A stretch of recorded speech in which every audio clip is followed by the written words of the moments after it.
Podcast is intended for mature audiences. The views and opinions expressed are those of the panelists and do not reflect in any way those of the podcast partners, sponsors, or affiliates. Enjoy. Hi, this is Michael Buffer, and you're listening to the Voice of the People. Let's get ready for Boxing Voice. Every day I'm hustling. Every day I'm hustling. Every day I'm hustling. Every day I'm hustling. Every Hey, day I'm Daddy. hustling. Every You day fight I'm with hustling. nobody. This a dollar beat. This a dollar beat. BoxingWords.com. You won the belt with Hey, nobody. Daddy. BoxingWords.com. This a dollar beat. You never gonna get a fight, man. You're a horrible fighter. Payday, BoxingWords.com. payday. You want payday. I know that.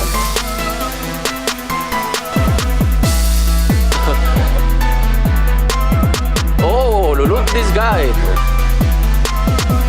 There's a plan to BoxingWords.com. go for the belt, and I'm coming, man. I'm coming, my friend. Get the fuck out of here, man. Please, get the fuck out of here, man. BoxingWords.com. Because I'm gonna fuck you out right now, motherfucker. BoxingWords.com. Yo! Welcome back, ladies and gentlemen, to another Thursday night previews and prediction. And damn, we got a lot of headlines to talk about. Man, I was at Keith Thurman one time's gym, and I'm just here to tell you he's back. He's back. That boy hitting like a Mack truck, okay? We still got to talk about, obviously, Canelo Alvarez turning down his $40 million. All the details, which way are they going to go? That's a hot button topic. And we want to talk about Gervonta Tank Davis versus Keith one-time Thurman, October, in a quote-unquote big pay-per-view, according to Leonard Ellaby. Let's see if the audience believes Keith and Tank is a good fight, or Tank and Keith is a good fight. But I'm also joined alongside Bowe from Three Kings Boxing, Joe Habib from Ringside Reporter, and I'm sure a few more will jump on. Gentlemen, what's going on? What's going on, everybody? How you doing, Big King? What's going on? What's going on, man? What's going on, man? Glad to be here. Yeah, man. So we got a few topics. Obviously, Deontay Wilder's trainer, Malik Scott, came out and said he does believe those rumors that we heard earlier a few weeks ago about Tyson Fury possibly, allegedly being dropped or knocked out in sparring by Jared Anderson. So there's that to talk about. We also have the Conor Benn. He tested positive for COVID. So more and more people testing positive for COVID, kind of making you wonder, you know, if you were one of those guys pointing the finger at Fury saying he faked it, more and more fighters are testing positive. You know, you had Tio, Fury, now you got Conor Benn. I mean, more and more. But gentlemen, let's take it from the top, right? I mean, Beeb, you know, you got the call in on your drive. And Bo, I'll actually throw you the ball. We've heard a little bit of my take on this, and Beeb's. Where do you lie with this whole Canelo Alvarez, Caleb Plant fight? The fact that ESPN's Mike Coppinger is reporting this is dead in the water. Just tell us your feelings. All right, man. I'm going to be as candid as possible because that's the only way I know how to be. I don't fucking care whose fault it is. What I care about is the fact that boxing has failed us. That's what I care about. I care about the fact that in the time when we're coming out an horrific 2020, we had the chance to have 4 big fights in 1 year. Undisputed heavyweight, undisputed super middleweight, Earl Spence and Manny Pacquiao, and we're hoping we get Terrence Crawford and Sean Porter. So now we're down to 1 that we know we got, and then we're hoping for the second one. So boxing has failed us, and it has failed us on a scale of once upon a time, because I grew up watching boxing in the 70s.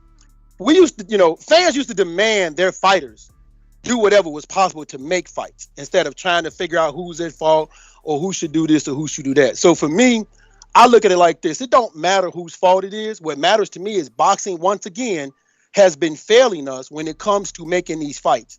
The owner and editor of Three Kings said this one time, my man 2K, and I agree with him.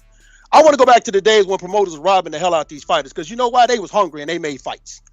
I want to go back to them times, man, because that's when they made fight. So at the end of the day, To me, it doesn't matter whose fault it is. What matters to me is we need to start knocking these dudes across their heads, demanding that they do whatever's possible to make these fights happen and work. Beeb, how about you, man? Have you changed your stance on this? Well, I got some information from one of my sources today, and it seems he told me that Canelo's lawyer advised him to put this clause in the contract at the end, because they don't trust Al Heyman, they don't trust PBC. They think that Plant's going to pull out at the last minute, and they don't want to get stuck. So, but if you pull out, I mean, help me and the audience understand, how would Heyman be gaining something by pulling Plant out of the fight? That's my question. That's my question. So, well, how come they didn't have that when Billy Joe signed this? Because he was going to pull out about a ring. Yeah, that's true. Well, let me ask both of you guys: have you ever heard of a clause in a contract where a fighter or his team said that you have to provide me with a replacement for the same amount of money that I'm guaranteed to fight a specific opponent, regardless of who that opponent is? This is unprecedented. This has never been done. Well, I've been watching boxing for over 40 years. I've never heard of a fighter doing this. Allegedly, AJ was quote unquote paid the same amount to fight Ruiz that he was owed to face Jarrell Miller. That wasn't a contract requirement. It wasn't a mandate. That was just given to him through negotiation. Right. And you know, it's funny because when you look at it, didn't Canelo pull out the Plant fight back in 2020 when they was supposed to have fought? Supposedly we had a fight with him and Plant. They was going to fight in December. And they said it wasn't enough time to promote that fight, so that's when he wound up fighting Callum Smith. No, but that was Plant said that. Like PBC's side said it wasn't enough time to put on that level of fight. Just like right now, like Saturday, I think makes 7 weeks. Like, what are they waiting for? And you know, for all the fans of Canelo that are running to defend them, saying, "Oh well, this is his date." He didn't fight on his date last year. You know, like it's not like end all be all. You don't have to fight on Mexican Independence Day. Like, we can still do business. Yes, they already have an opponent lined up.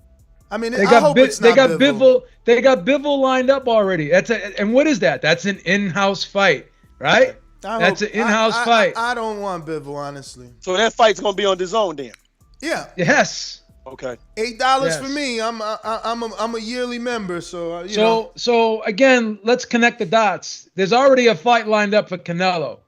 Mm-hmm. Is there a fight lined up for Plant? No, not that I've heard of. Not yet. No, not yet. So again, like, is this all about, you know, another battle of platforms? Or was it posturing though? Was it? Do you think like? I mean, Canelo doesn't gain anything from. Like, is he gaining anything in terms of publicity by talking about Undisputed and not doing it? Well, again, you know, he's in a no-lose situation, right? So what he's trying to do is he's trying to squeeze them over at PBC, and that's fine if he wants to do that. But don't blame Plant for this. I mean, if you are Fox and you are PBC, and you're telling Fox, you got to give me $40 million regardless of who I fight, and it's got to be on pay-per-view regardless of who I fight, right?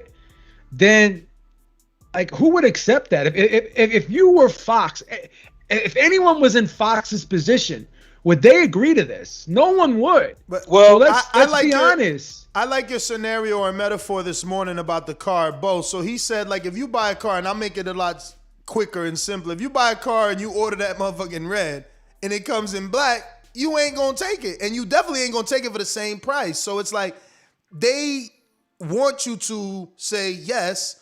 You can just fight on here, and hey, if Plant is injured, we'll just slide in any late minute replacement and give you the same amount of money. It just doesn't make sense to me. Well, here's my question. Okay, so they give you the $40 million to fight the replacement. Do they still got to give you $40 million to fight Plant? Oh, of course. Now that's $80 million. Yeah, exactly. I think that's what fight fans aren't understanding. They're like, well, he was owed that 40, but then now to make the Plant is another 40. Like, I don't know. It's strange. It's strange. Isn't this the reason why the DAZN deal fell through? Because DAZN wasn't going to just give him that $30-something million guarantee to fight any Joe Blow. They wanted to have a say, and he had a problem with that. He was under the impression that he could fight anybody he wanted and get that 33, whatever the hell it was, guarantee, regardless. No platform is going to allow you to dictate how much you're going to get and fight who you want at the same time. No one's going to do that. DAZN didn't do it, so why should Fox do it? Right? No, I hear you. It's simple and plain. How much did he get to fight Rocky Fielding on DAZN? $15 million, right? Somewhere. How much did he get 17. to fight Danny Jacobs? $35. No one gave him $40 up front. Think about the back end money and the $40. I mean, no, PBC loses. Honestly, I don't even see how they make that type of money. Honestly, you need a lot of pay-per-views, right? So it's like, I don't know, what is it? I mean, we could do some math here, but I think 275 was 22 million. So, you know, you need a lot more than that. You're going to need at least a million. I think the math, and that's only 80. So you cover the 40, you know, you get the cover you got the the 10. live gate too. Yeah, you got the Mexican pay-per-view too. $1 million is good. And I remember you predicted 800. Let me see what 800 looks like, because you got to split that. Remember, 800 times that. Fox gets 10% of that too. Wow, that sucks. Well, so what about, have you guys seen the headlines on Boxing Scene about Malik Scott saying that he does believe well, I mean, we can go in order. I'm sorry. If we want to move on, we must talk about this Gervonta Davis and Keith Thurman thing. Now, let me bring you up to speed, Bo. So the reason that we're even discussing this little featherweight at 47 is because his promoter, Leonard Ellerby, I don't know if you've seen that tweet. I know you keep your eyes on the Twitterverse. So he said on Twitter, like, yo, big pay-per-view at 147. So I've been racking my brain. Who's it going to be? Who's it going to be? I thought it was Berto. You know, Berto's been retired for 4 years. He's a short dude. And all of a sudden, he's on the WBA rankings at number 10 of all places without fighting.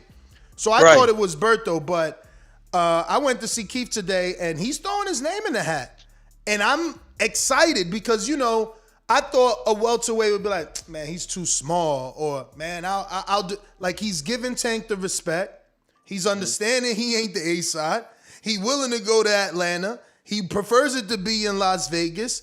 And Mikey was given the opportunity to create legacy. Khan was given the opportunity to create legacy. Brooke moved up to 60 to create legacy. I feel like there's going to be a lot of hate because it's Tank doing it. You know, they want to see Tank in with the Lomas and the Teals and the Devins and the Ryans, and him doing his own thing, creating this own lane of his. It upsets some people, but do you think this is a marketable fight? Do you think it can sell? Is Keith versus Tank a good fight?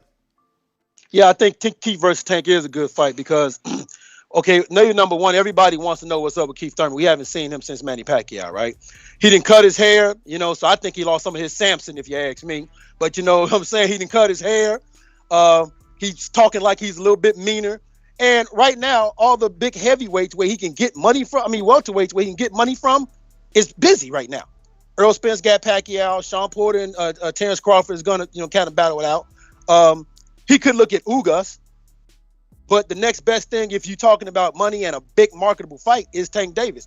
Tank Davis is coming out 2 good pay-per-views where we saw him get some good high-class knockouts, right, against some quality dudes. Now, you might hate the fact that they're regular champions, and I totally get that. I'm for one of them all. I get that. I don't understand how you become a champion with that regular title. But at the same time, it is a very good marketable fight because you got 2 guys. Tank, we know he got power. Will that power carry up? Or will he be like Roberto Duran when he got to 147, where he struggled a little bit? Keith Thurman, can he regain that prowess that he once had by fighting a Tank Davis and get a knockout, or at least make it an exciting fight? So I like this because you got the little guy coming up to face the guy that's already there, that's big, the big guy who was a former guy, but trying to reclaim his glory. That makes for excellent drama right there. And Beeb, I want you to answer the same, but lead with this question. Keith allegedly did about 600,000 with Pacquiao. Obviously, the last pay-per-view for Tank was 215. If they can get a legitimate, successful number, let's go with your 800 again. Is that enough to entice Earl? You know, Earl is like, I'm not fighting Keith. You know, F Keith. I'll never fight Keith. Does that energy change if the numbers are good in pay-per-view between Tank and Keith and somehow Keith wins?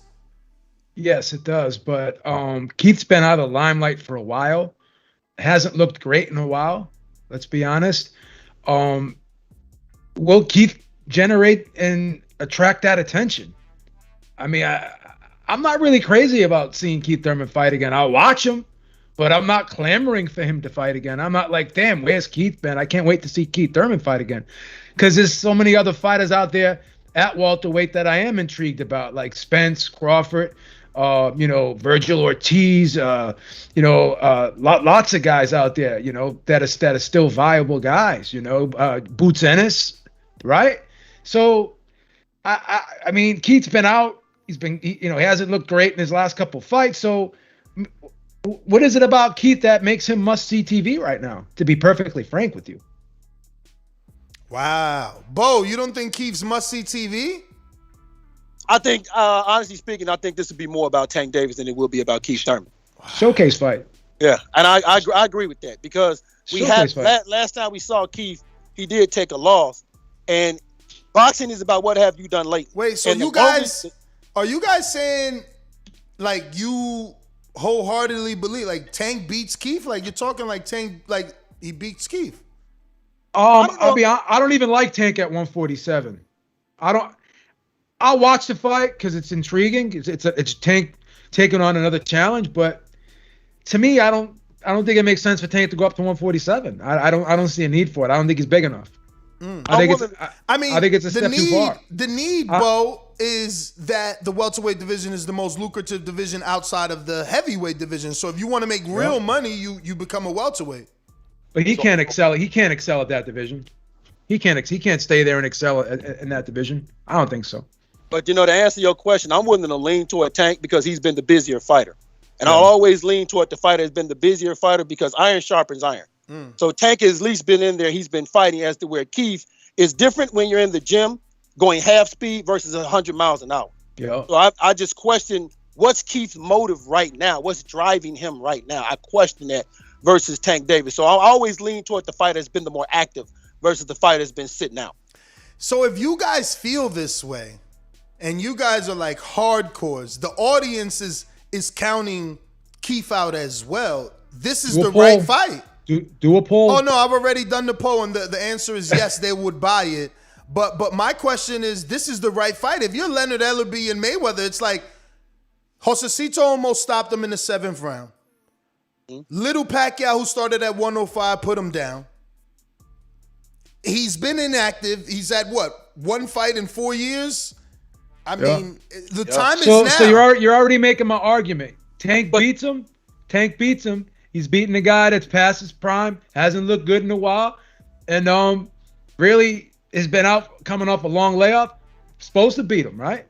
I don't know. Will Tank get a ton of credit for this? Let me ask you this then: who's less of a shell of who's less removed from their prime when they fought?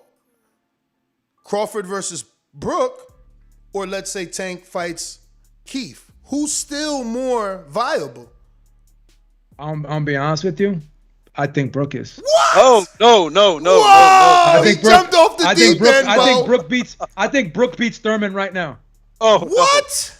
No. I think Brook beats Thurman right now. I think he's a better fighter. Man, off the deep end. Man, no, I think Brook's a better fighter. No, I think Keith still is viable because if you look at the only guy to beat Keith Thurman is Manny Pacquiao. I disagree. Maestro, what's up, brother? Salute to you, my brother. How's it going? Oh, perfect, man. I cannot complain. So are you up to speed? You know what we're talking about? Yeah, I've been listening attentively here in the cut, ready to enter the Cypher, the Thunderdome. So what's up, man? Which one you want to take a stab at first? I know you wanted some Canelo work earlier, so I don't know if you want to go there, or are you intrigued by Tank Thurman? I mean, I got pretty busy this afternoon after you shut down the Boxing Voice just a couple minutes after I showed up. So, I had to go live on my channel and, explain the alternative perspectiveness, we could get into that later if you want to, but we could talk about the second issue first, which is Thurman. Issue. He is so controversial, ladies and gentlemen. Why is this beautiful fight, which would sell out in Atlanta, and I'm sure in Vegas this does as well, why is it an issue? Why'd you choose that word? I caught on to that. As the old saying goes, Ness, beauty is in the eye of the beholder. And this beholder is going to call, BS on this being the actual, good promotion that again, you're probably going to say should be a pay-per-view. And I get that. We're in the age of everything's on pay-per-view now. But I'll tell you why this fight makes sense for Tank Davis, right? All of the major fights for him at 135 and the main fight for him at 140, which is against the real champ, Josh Taylor, the actual undisputed champ at 140. Those are losable fights. So if you ask yourself, well, would I rather Tank Davis lose at 147, where obviously the prearranged implicit excuse is that he's too small for the division, right? Is there. It's available. It's ripe for the picking. It's going to be used, guaranteed, right? Or do you have him lose against a Teofimo Lopez, a Devin Haney, possibly get sparked out by Ryan Garcia if he gets his act together, and have size not be an excuse? Now, I'm not saying Tank Davis would lose those fights. I'm just saying that there's a possibility that he would lose those fights. So if there's a possibility of him losing those fights, and there's a possibility of him beating Keith Thurman, which due to Keith Thurman's inactivity is definitely there. If I'm his handler, if I'm Floyd, if I'm Leonard Ellaby, that's the option I'm going to take, because you could still say, well, he's undefeated at 135. He's undefeated at 140, right? And they could just continue to promote that way. So that's kind of how I look at that one. And salute Joe Habib. Salute Bo, and I just saw that my brother D-Style joined us. Happy Thursday evening to all of you. So, just to be clear, you wouldn't be impressed with Tank beating Keith one-time Thurman at 147 pounds in October? I would be impressed by it. Okay. And that's why I wanted to make sure that's. People following up, because I'm not here just to say, oh, Ness is bad all the time and Ness is wrong and here I am, the shining white knight to save. No, that's not what this is. Sometimes I agree with Ness, sometimes I disagree with Ness, sometimes I disagree with Joe Habib, although it's not very often. We did have a slight disagreement about this Canelo thing, but we were just both looking at it in different ways. Sometimes I disagree with D-Style. Oftentimes I agree with him. So it's the same with you. And it is definitely a sellable fight. And when you have the smaller man taking on the bigger man, who, by the way, has beaten Sean Porter and Danny Garcia, that's a sellable fight, right? Absolutely. Let me jump in. I know, D-Style, you got to go. I just want to get to this paying customer from Atlanta. We're going to intrigue with the counterpunch.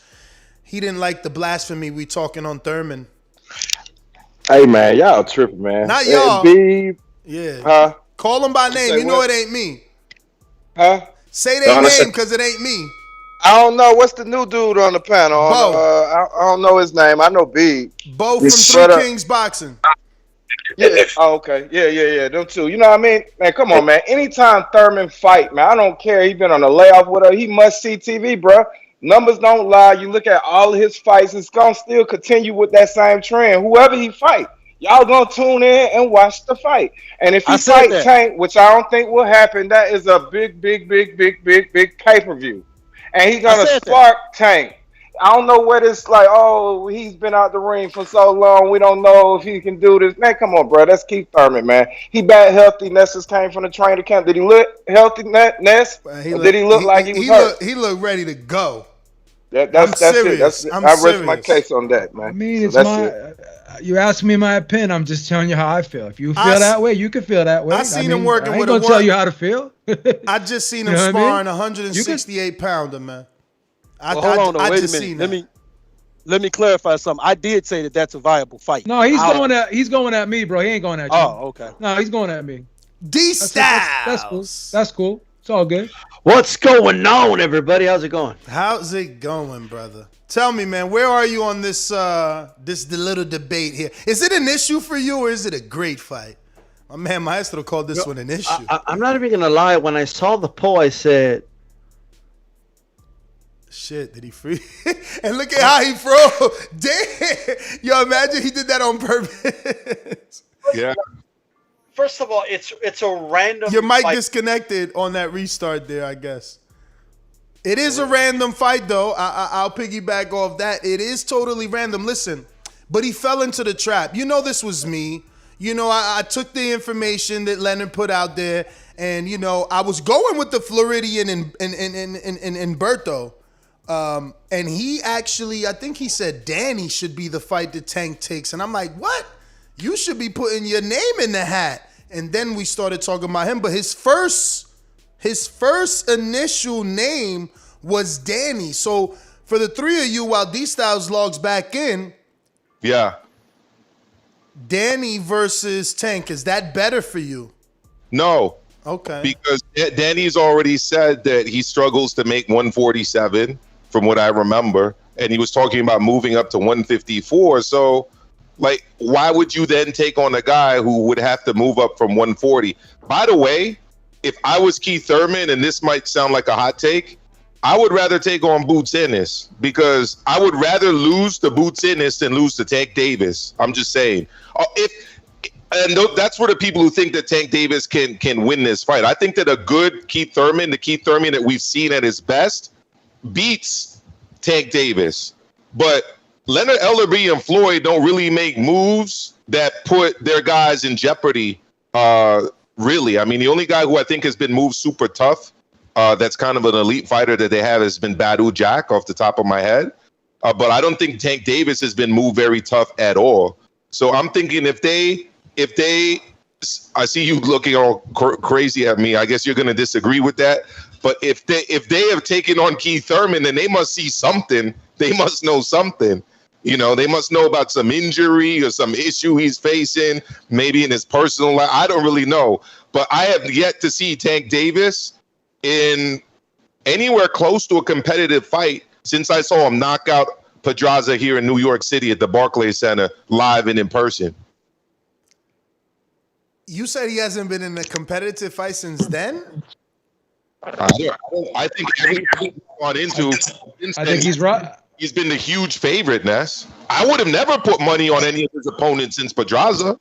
Wow. Is that Bruce Trampler there? I think that's Santa Darren Cruz, Cunningham. How are you? I think Hold on a minute, Santa Cruz gave him some run before he got knocked out. Joe, give me 1 minute. We got Darren Cunningham III. He's going to be fighting August 14th in Atlanta, the showdown in A-Town. Darren, man, how are you? Thank you for coming on the program. How are things going in Las Vegas? I'm doing good, and I appreciate you all for having me. Everything's going great. Thank you for coming on. I gotta ask, man, since things are getting so crazy for everyone, are you being mindful with the COVID, man? We just seen another fight get canceled. You know, Mike Coffey was supposed to fight Gerald Washington. That's not happening because of COVID. And we just had another COVID cancellation. And I know they're saying Las Vegas, it's raised over there. Are you staying safe? Oh, yeah, for sure. All I do is go to the gym and I come home. All right. Remember, man, them sparring partners. That's what Tyson Fury's blaming it on, man. But other than that, man, talk to us about going to Atlanta and selling out yet again. I'm super excited, you know, and I'm appreciative of all the fans and, you know, all the supporters to come back and do it once again, you know, and this time it's going to be better than ever. Not to mention, I will be fighting for the NABF title as well. So, that's another big step for me in my career. Absolutely, man. That's going to start to put you in the right position. So when did you find out about that? This just came about this week. I got to ask, do you have any headphones so that the feedback doesn't come? Because anytime we talk, it's coming back into your mic. What about now? Yes. Is it better? We'll try it. But guys, Bowe, I know you are great at interviewing. If you have anything for Darren Cunningham, also the nephew of Kevin Cunningham, trained by Mickey Bey, fighting in August 14th in Atlanta. So yes, if any of you guys want to jump in while I pull up some questions from the people. How about this? How about everybody introduce themselves so I know who I'm talking to? How about that? Well, I'm Nesta Gibbs, obviously, and okay. Next one, go ahead and introduce. I'm Joe Habib. Call me Beeb. Call me Beeb if you want. I got you, Beeb. Yeah, this is the milk car. Go by Maestro on YouTube. Maestro? Absolutely. Okay, Maestro. Okay. Yeah, this is Bo from Three Kings Boxing, man. I got you. There we go. I got a question. Have you ever been trained by Kevin Cunningham? Yes. And why did you part ways then? He trained me when I was younger, when I was a kid back in St. Louis. But then once I got older, I didn't want to be in St. Louis anymore, so I, ventured out to Vegas. That makes sense. If I wanted to, I could always train with him. It's not nothing personal like that. No, I yeah. didn't want to be in St. Louis, because I knew that I always wanted to make it, and if I wanted to make it, I had to get away from the city. I got a question for you, man, because I actually listened to the show when Ness do the A-Town and the A-Town showdown. I was listening to the show.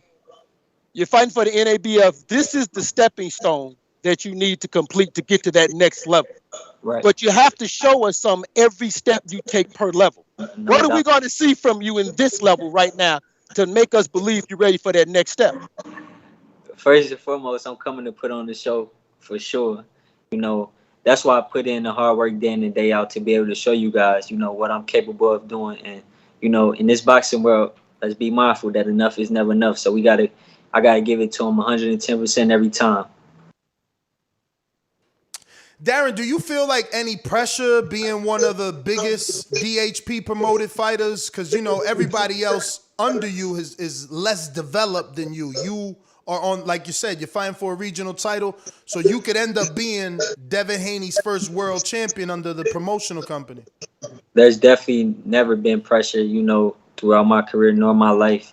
I'm a very confident person in my skills, and, the time will tell. All right. So how did you connect with Devin? Obviously, being from St. Louis, you eventually went to Vegas. Is he the reason you went to Vegas, or did you meet him in Vegas? No, I've been knowing Dev, since we were amateurs. I got in contact with his father, and, that's how I eventually came out here, and started training, and, they was helping guide in my career. And the connection with Lorenzo Truck Simpson, who happens to be the main event, because I seen you guys in Atlanta. I think I seen y'all in Miami. It seems like you're always with him. Is he like your best friend? Yeah, that's my brother. Okay.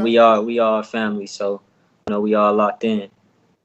All right. I see you guys seem to be everywhere together. Yeah. So you're gonna be training for this fight. You are training with Mickey Bey still. So talk to us about that. I know he wants to make a comeback. Is he finding time to, I guess, train for himself and obviously train you as well? Yeah, he definitely, find time to train for himself as well as I. And, he making it work. Even though he's a little bit older, he still has that ring IQ and just, he know the science. So, he's able to compete with any of those guys, if the opportunity presents itself. But I'm going to just be real. He been working. Let's just say that. So what have you been able to pick up from him, man? I mean, I've watched his career and I really enjoyed the way that he boxed, So I guess what are you picking up from him and what do you dislike about Mickey Bey in terms of as a trainer? I pick up a lot of game from him, and it's a lot better because he actually has fought before. It's nothing like taking advice from someone who hasn't fought. Not that I don't trust him, but he didn't been in there in those certain situations. So he's able to tell me to make the necessary adjustments, if I were to encounter problems or whatever the case may be. So that's the great thing about having Mickey Bey as a trainer.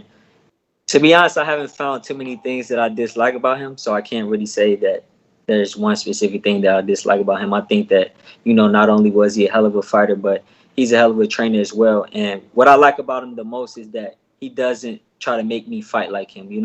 A lot of times when fighters train fighters, they try to make the fighter fight like them, but he let me, master my style and help me grow and develop as an all-around seasoned fighter. What would you say your style is for those that haven't seen you box? I feel like each fight I get to bring out a little bit more. It just all depends on the opponent. But I know for a fact that, I have a great jab, good defense, and footwork. So, come August 14th, I'll give you all a chance to be able to show that. Big step up fight August 14th. What type of fight are you expecting? When gold on the line, there people fighting for their life. So, I don't feel like it's gonna be an easy walk in the park. That's why I put my body through the, hard, rugged training, and, all my hard work and dedication gonna pay off come August 14th. Is this the beginning of bigger and better things to come? I mean, the step up's gonna continue, or you're gonna kind of still ease your way up the ladder? Yes, no doubt. I'm willing to take any step up.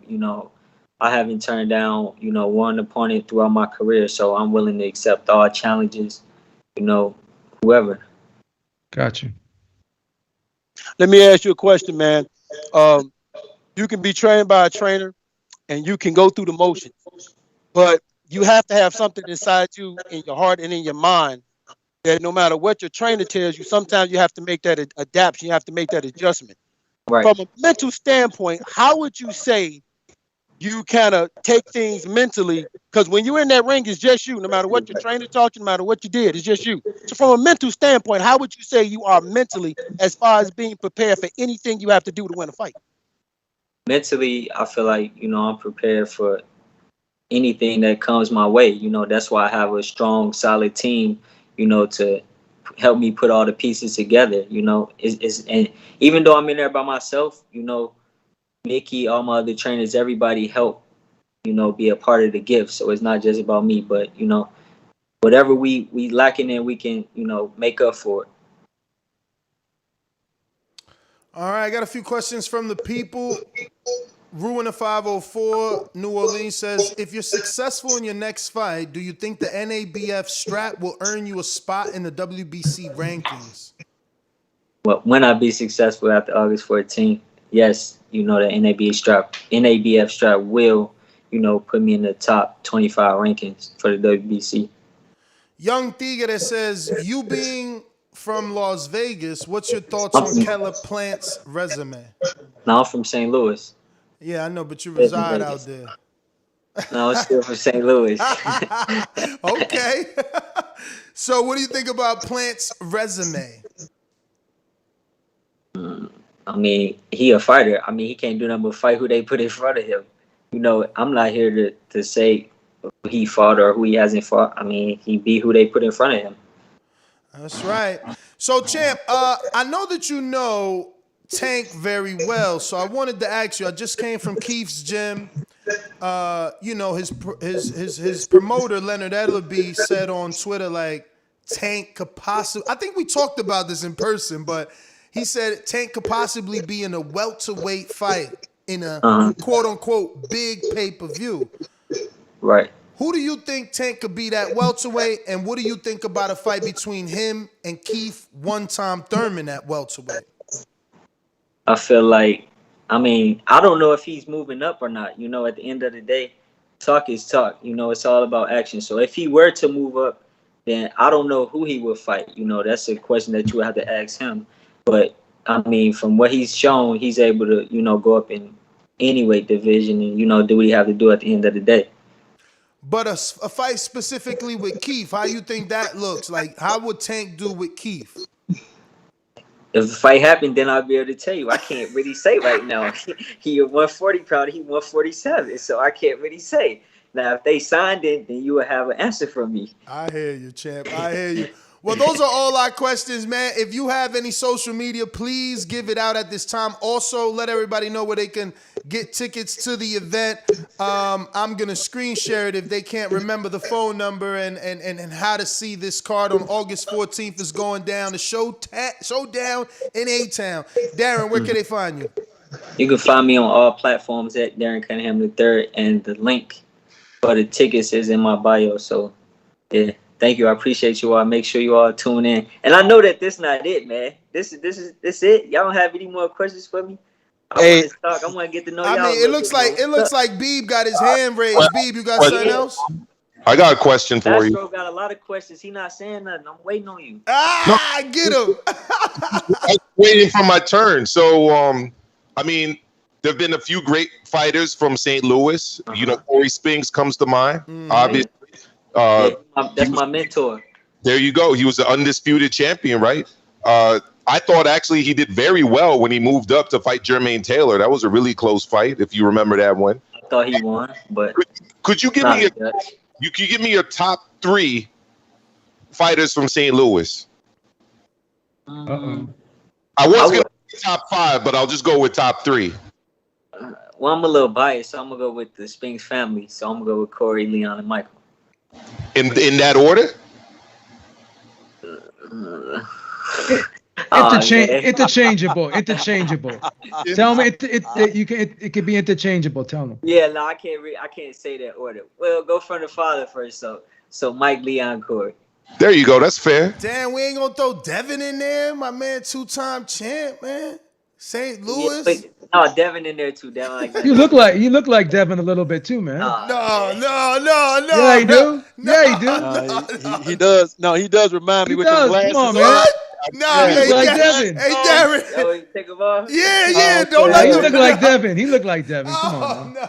Nah, he way leaner than Devin. Man. So is Georgia gonna be the new home away from home? How you like it down there? Yeah, Atlanta said they want to adopt me. So yeah. Hey, you're gonna be Atlanta's new adopted son. Come on, man.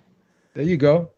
Yo, why do you think that city is like that? I've been telling my audience ever since March, man. I went and called a card out there. Then I did another 2 cards and ended up going to Tank fight, his press con. Bro, that city is moving. That's just moving down there. It's like a little Las Vegas. They don't really sleep. Yeah. Even when stuff closed, the gas stations is like a car show. Yeah, for sure. It's crazy. Probably all the New Yorkers moved down. Like Atlanta support, they love boxing. Yeah. First and foremost, like they told me, like we don't really have too many boxers from Atlanta, so in so many words, they said they want to adopt me. So I always go back. Hey, what did good fighters? What did Jermaine Dupri and Ludacris say? Welcome to Atlanta. Yeah, that was a good one. Damn. Old school. Yeah, man. I was at the Buckhead the other day, and it was lit. I can't believe it. Like women come out, they be dancing in the crowds. Yeah. Atlanta's totally different. People jumping on tables. Like it was crazy. We're gonna see how much you like St. Louis and how much you like Atlanta right now. Home is home. All right, which of the 2 cities has the better rappers? Oh, that's a no-brainer. Atlanta, man. That's a no-brainer. Atlanta. The ratio is about 100. The ratio is 100 to 2. And that's everybody, what? Who the 2 rappers? Who the 2 rappers in St. Louis? Chingy and who else? Chingy and Nelly. Oh, and Nelly. No, Nelly. Wait, he icon though. All the members of the St. Lunatics. Nelly like Will Smith and shit for the yeah, man. Nelly big. He really crossed over. Yeah, that wasn't a good one. You can't do that. Everybody live in Atlanta, and every rapper is dang near from Atlanta. So yeah. Well, all the ones that I like. Atlanta, the cops drive by you playing Future, man. I'm telling you shit. Right, y'all, people don't understand, man. I'm telling you, Atlanta crazy. You picked the right spot, champ. You really did. Do you envision yourself getting to a level where you can sell out bigger shows in Atlanta and get into some of those arenas or stadiums or something like that? Because I don't think anybody has brought that. I mean, obviously, Tank is doing his thing in a State Farm, but I don't think anyone's used a stadium or anything like that yet in Atlanta. And I'm watching it with my own eyes. They love the sport out there. They coming out and they getting dressed too. I would love to for sure. You know, not only with myself, but you know, me and Truck gonna continue to fight on shows after shows together. So, I mean, you know, we gonna keep doing numbers. For sure, And the main thing is make sure that they keep going up. So this time, I believe the capacity is 3,000. Yes. You know, last time I did 2,500 alone by myself. So so this is gonna be sold out without a doubt. Cause it's too many names on this card. I'm actually shocked. You know what I mean? That is this many names. Like, you know, obviously yourself, Truck. Then you got Ken Porter's fighter, Hendry's on there. Amari Jones, Shamar Canal. I mean, Najee Lopez is with Split T. Like, yo, it's a lot of names on this card, low key. The thing is, if you ain't a boxing fan, then it could go over your head. But it's a lot. Yo, Najee Lopez is definitely, you know, someone to pay attention to. I mean, Amari Jones, obviously yourself and Truck. Like, this is a really...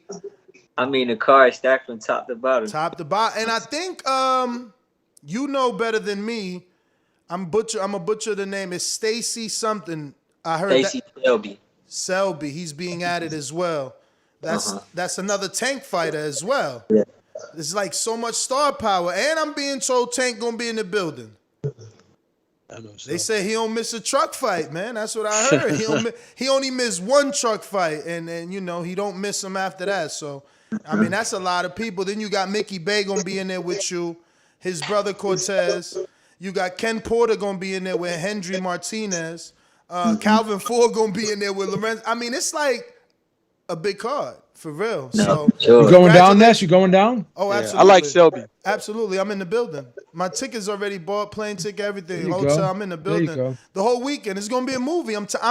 Listen, y'all don't believe me. Y'all wait till you finally get to Atlanta. You're like, he didn't lie. You gonna rent the drop top? You gonna rent the drop top? No. I'm too old to compete with these young boys, but I definitely love being in the environment, man. It's it gets lit out there, man. It gets nice, man. So Darren, obviously, you know, guys your age, you plan the after parties and stuff like that, and you are in a party city. Is there something big planned for the two of you after the win? Well, first we got to get the job done first, so I'm staying focused on the task at hand, and you know, afterwards then we'll figure it out. But the task at hand is getting that straight first. Huh? So nothing planned. I mean, too soon for that, Ness. Too soon. Too soon, Ness. Soon, Ness. Can't put the cart before the horse. You can't put the cart before the horse. No, I hear him, and that's fantastic news, you know, because now we know how focused he is, right? Like that's right. Good. This is good information to know, you know, definitely. So I feel like you're doing the Darren Cunningham route, but we've seen Devin Haney, Saddam Ali do this where they put on their own shows. They show these promoters, look, I can sell tickets. I'm a draw. People know who I am.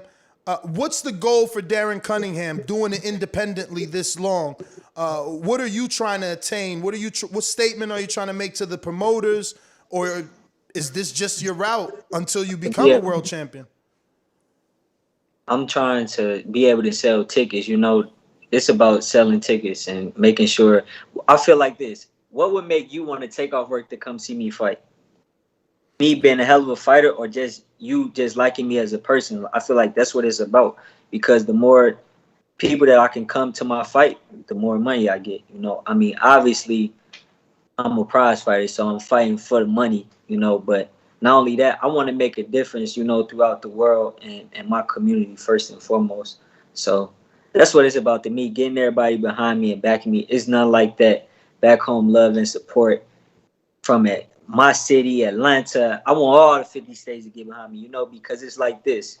We as Americans, we don't stick together. You know, this fight could have easily not happened because I could have wanted to be the main event or Truck could have won. You know what I mean? So we put our heads together and said, let's do it together. It don't matter who go first. As long as we both together and we doing what we do and get money, that's what it's about. So we just want to more so make a difference, you know, for these promoters and, you know, bring something special to them, you know. Definitely. That's what it's about for me. So you think there's a lot of that in boxing, egos? Yeah. I mean, we need to stick together. for me personally, I feel like let's think about it.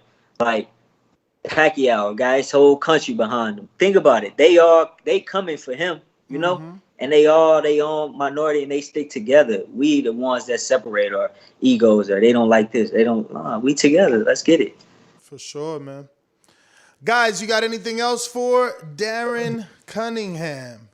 I got one more question. You gotta put the gift in there, man. I'm gonna give to you and the people. Gotta put that in there. Well, when you gonna bless your city with a gift if you getting a fighting down there sometime? There it is. I like that. Real soon. After my fight, I will be doing a backpack giveaway, you know, for kids in the city. So be on the lookout for that. That I will be a part of that, you know. And I will So make like sure a back to school drive, you're gonna be giving away book bags and stuff for the kids. So what local city are you from in St. Louis?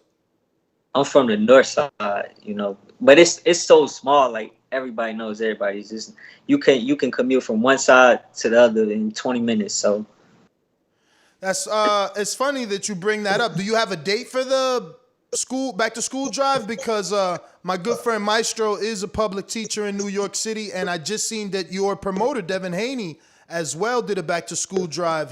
I seen his father posted something on Instagram as well. Yes. What was the question again? Do you have a date for your back to school drive? Oh, the date will be. I believe that I was supposed to do it either 1 week before my fight or 1 week after. We haven't confirmed yet, but I will be doing it for sure. I believe that I'm gonna do it after. Okay. Yeah, man, do it after. You know, you don't want to have too many media obligations before the fight, and you know, you want to stay focused like we know you are. But yeah, hit us with the chorus on the way out. Welcome to Atlanta, where the players play. Look at Beeb. With the chorus. Hit us with the chorus at the end. That's for you. You sound better doing it. The gift, Darren Cunningham. Please give out your social media, champ. We appreciate you coming on, man. And we look forward to having you on closer to the fight. If making, you know, because some guys don't like doing interviews on fight week. If that's not an issue, we'd love to get you on fight week as well. Well, guess what? That'd be a gift from me to you. I see what you Who did don't there. like gifts? Social media, champ. Darren Cunningham III on all platforms. Yeah, the gift coming to Atlanta, August 14th. Make sure y'all get them tickets. Hey, keep supporting me, y'all. Let's go. Thank you so much for coming on the show, champ. We look forward to getting you back on. There you have it, ladies and gentlemen. Up and coming prospect, Darren Cunningham, soon to be contender with this regional strap on the line. August 14th, showdown in A-Town. Don't forget, you can watch that right here live on youtube.com/The Boxing Voice. The only place to watch it. If you can't get a ticket, come watch it free right here, because Darren gave you that gift. You see how I did that? Yeah. Champ, catch you on the next one. There you have it, ladies and gentlemen. Darren Cunningham, Maestro, Bowe, Beeb. What are we going to go to? What are we talking now? I mean, I think I had a few more topics. We could talk Maestro's favorite topic. I know you love this one, Maestro. Well, you know, I've been saying for a while that Mark Breland has not spiked the water of Deontay Wilder. And, you know, I don't know how much longer you want to talk about that. I thought I explained it pretty well. No, I was going to say it is Wilder, though. I know that's your favorite subject. And his trainer, Malik Scott, is now saying that he believes the rumor. He says usually, and I'm paraphrasing, but you can pull it up on Boxing Scene. He says usually when rumors like this come out, they're usually true. And then he says something about the source. I'm going to pull it up. He said that this is a reputable source, I think. I'll pull it up for you guys. But have you seen this?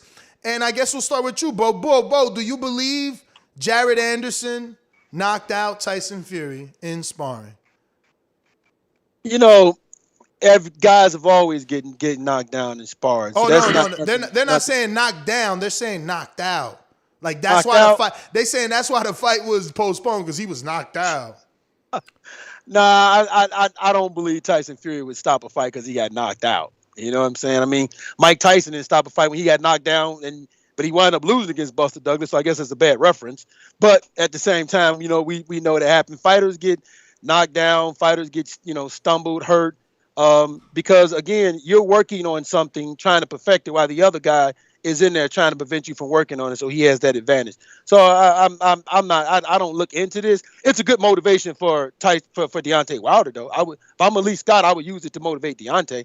But me as a fan or as somebody who's watching boxing, no, I'm not gonna buy much into that. And any one of you guys, anybody believe the rumor? I don't believe it, but even if it was true, doesn't matter to me because sparring is practice. It's not real fighting. I agree with Beeb 100%. Even in the gym. Yeah, I agree with everybody here right now, 100%. Honestly, if anything, maybe it's a little bit. I don't think your mic's connected, champ. Not you. You're good. G Funky. Tap it like this. Told you. I'm a beast. Oh, I'm on now. You hear me now? G Funky just does that when he's not talking. That's how I mute. Oh, when I'm talking. Nah, you didn't though. When you coughed, we heard it. So you Okay. gotta make sure Sorry it's about connected. that, man. But let me read these quotes. Maestro, you get that out, man. Get it out. You're stuck there. What you were trying to say? No, I was just saying that it could be projection,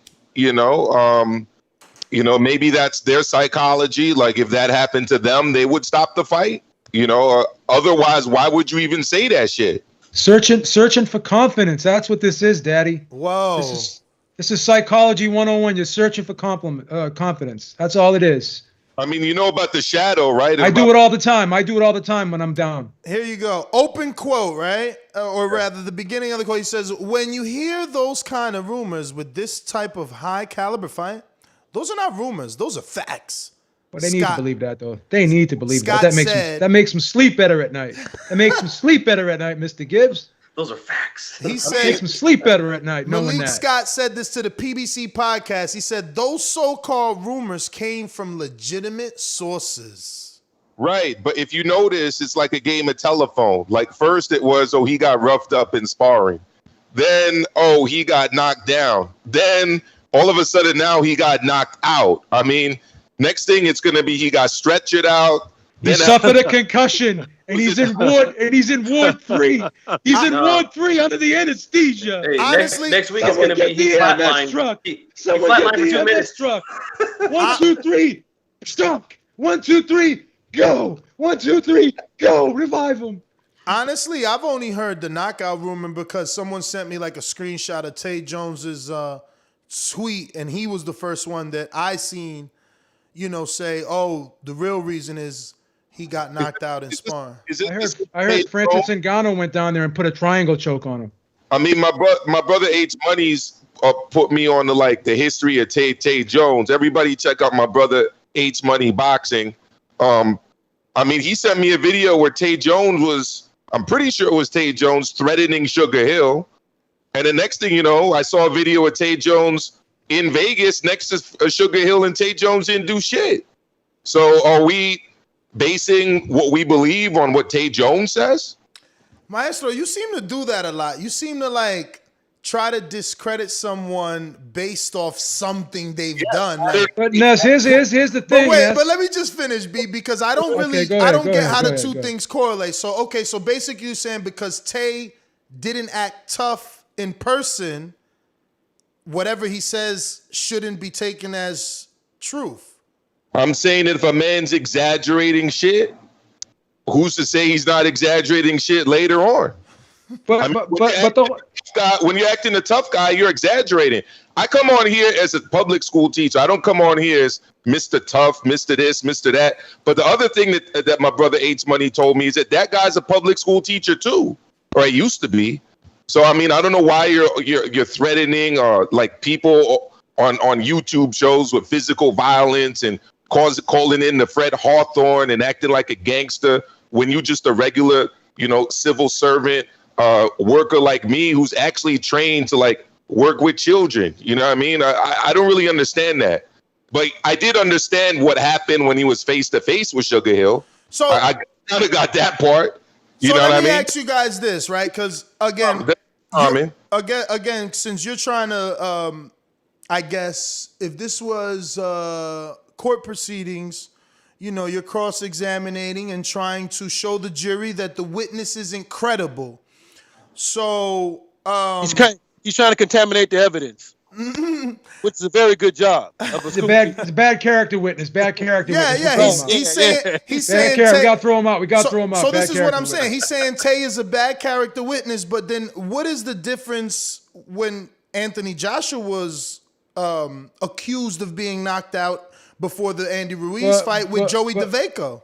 But Ness, here's the thing: why every time there's a big fight, there's always these sparring rumors that come out that somebody got knocked out? Why is that? Because somebody's looking for dirt. And when you look for dirt, you're going to find it one way or the other, whether it's true or not. Is that right or wrong? I mean, it's probably That's right or wrong. Well, it's drama. And that's it's what drama. Sells. It's drama. Yeah, it's drama. Is that a coincidence that every big fight we got, someone got pieced up in sparring? I mean, right? We hear this all the time. It usually is true, though. Nah, how do we know? I mean, in the case of Porter Thurman used that as the selling point. Like, I already did it to this kid in sparring. Porter tried to footage, right? So Henry Tillman beat Mike Tyson twice in the amateurs, and Mike Tyson fought him in the pros and knocked him out in one round. Sparring is practice. No, it's listen, not real I'm fighting. with you. Okay. I'm with you, right? But I thought that was Call the Truth Williams. No. Henry Tillman. Okay. I'm with you. Gold medalist. I'm with you, but some will argue that just because Danny beat Crawford in the amateurs doesn't mean he'll beat him in the pros. So it's the same difference. How many times have we seen him like giving these poolside interviews or hotel lobby interviews where he's had like welts on his face and all types of stuff? Ooh. I'm talking Tyson Fury. Like I've seen it like multiple times. I mean, this is heavyweight boxing. Boxing is a contact sport.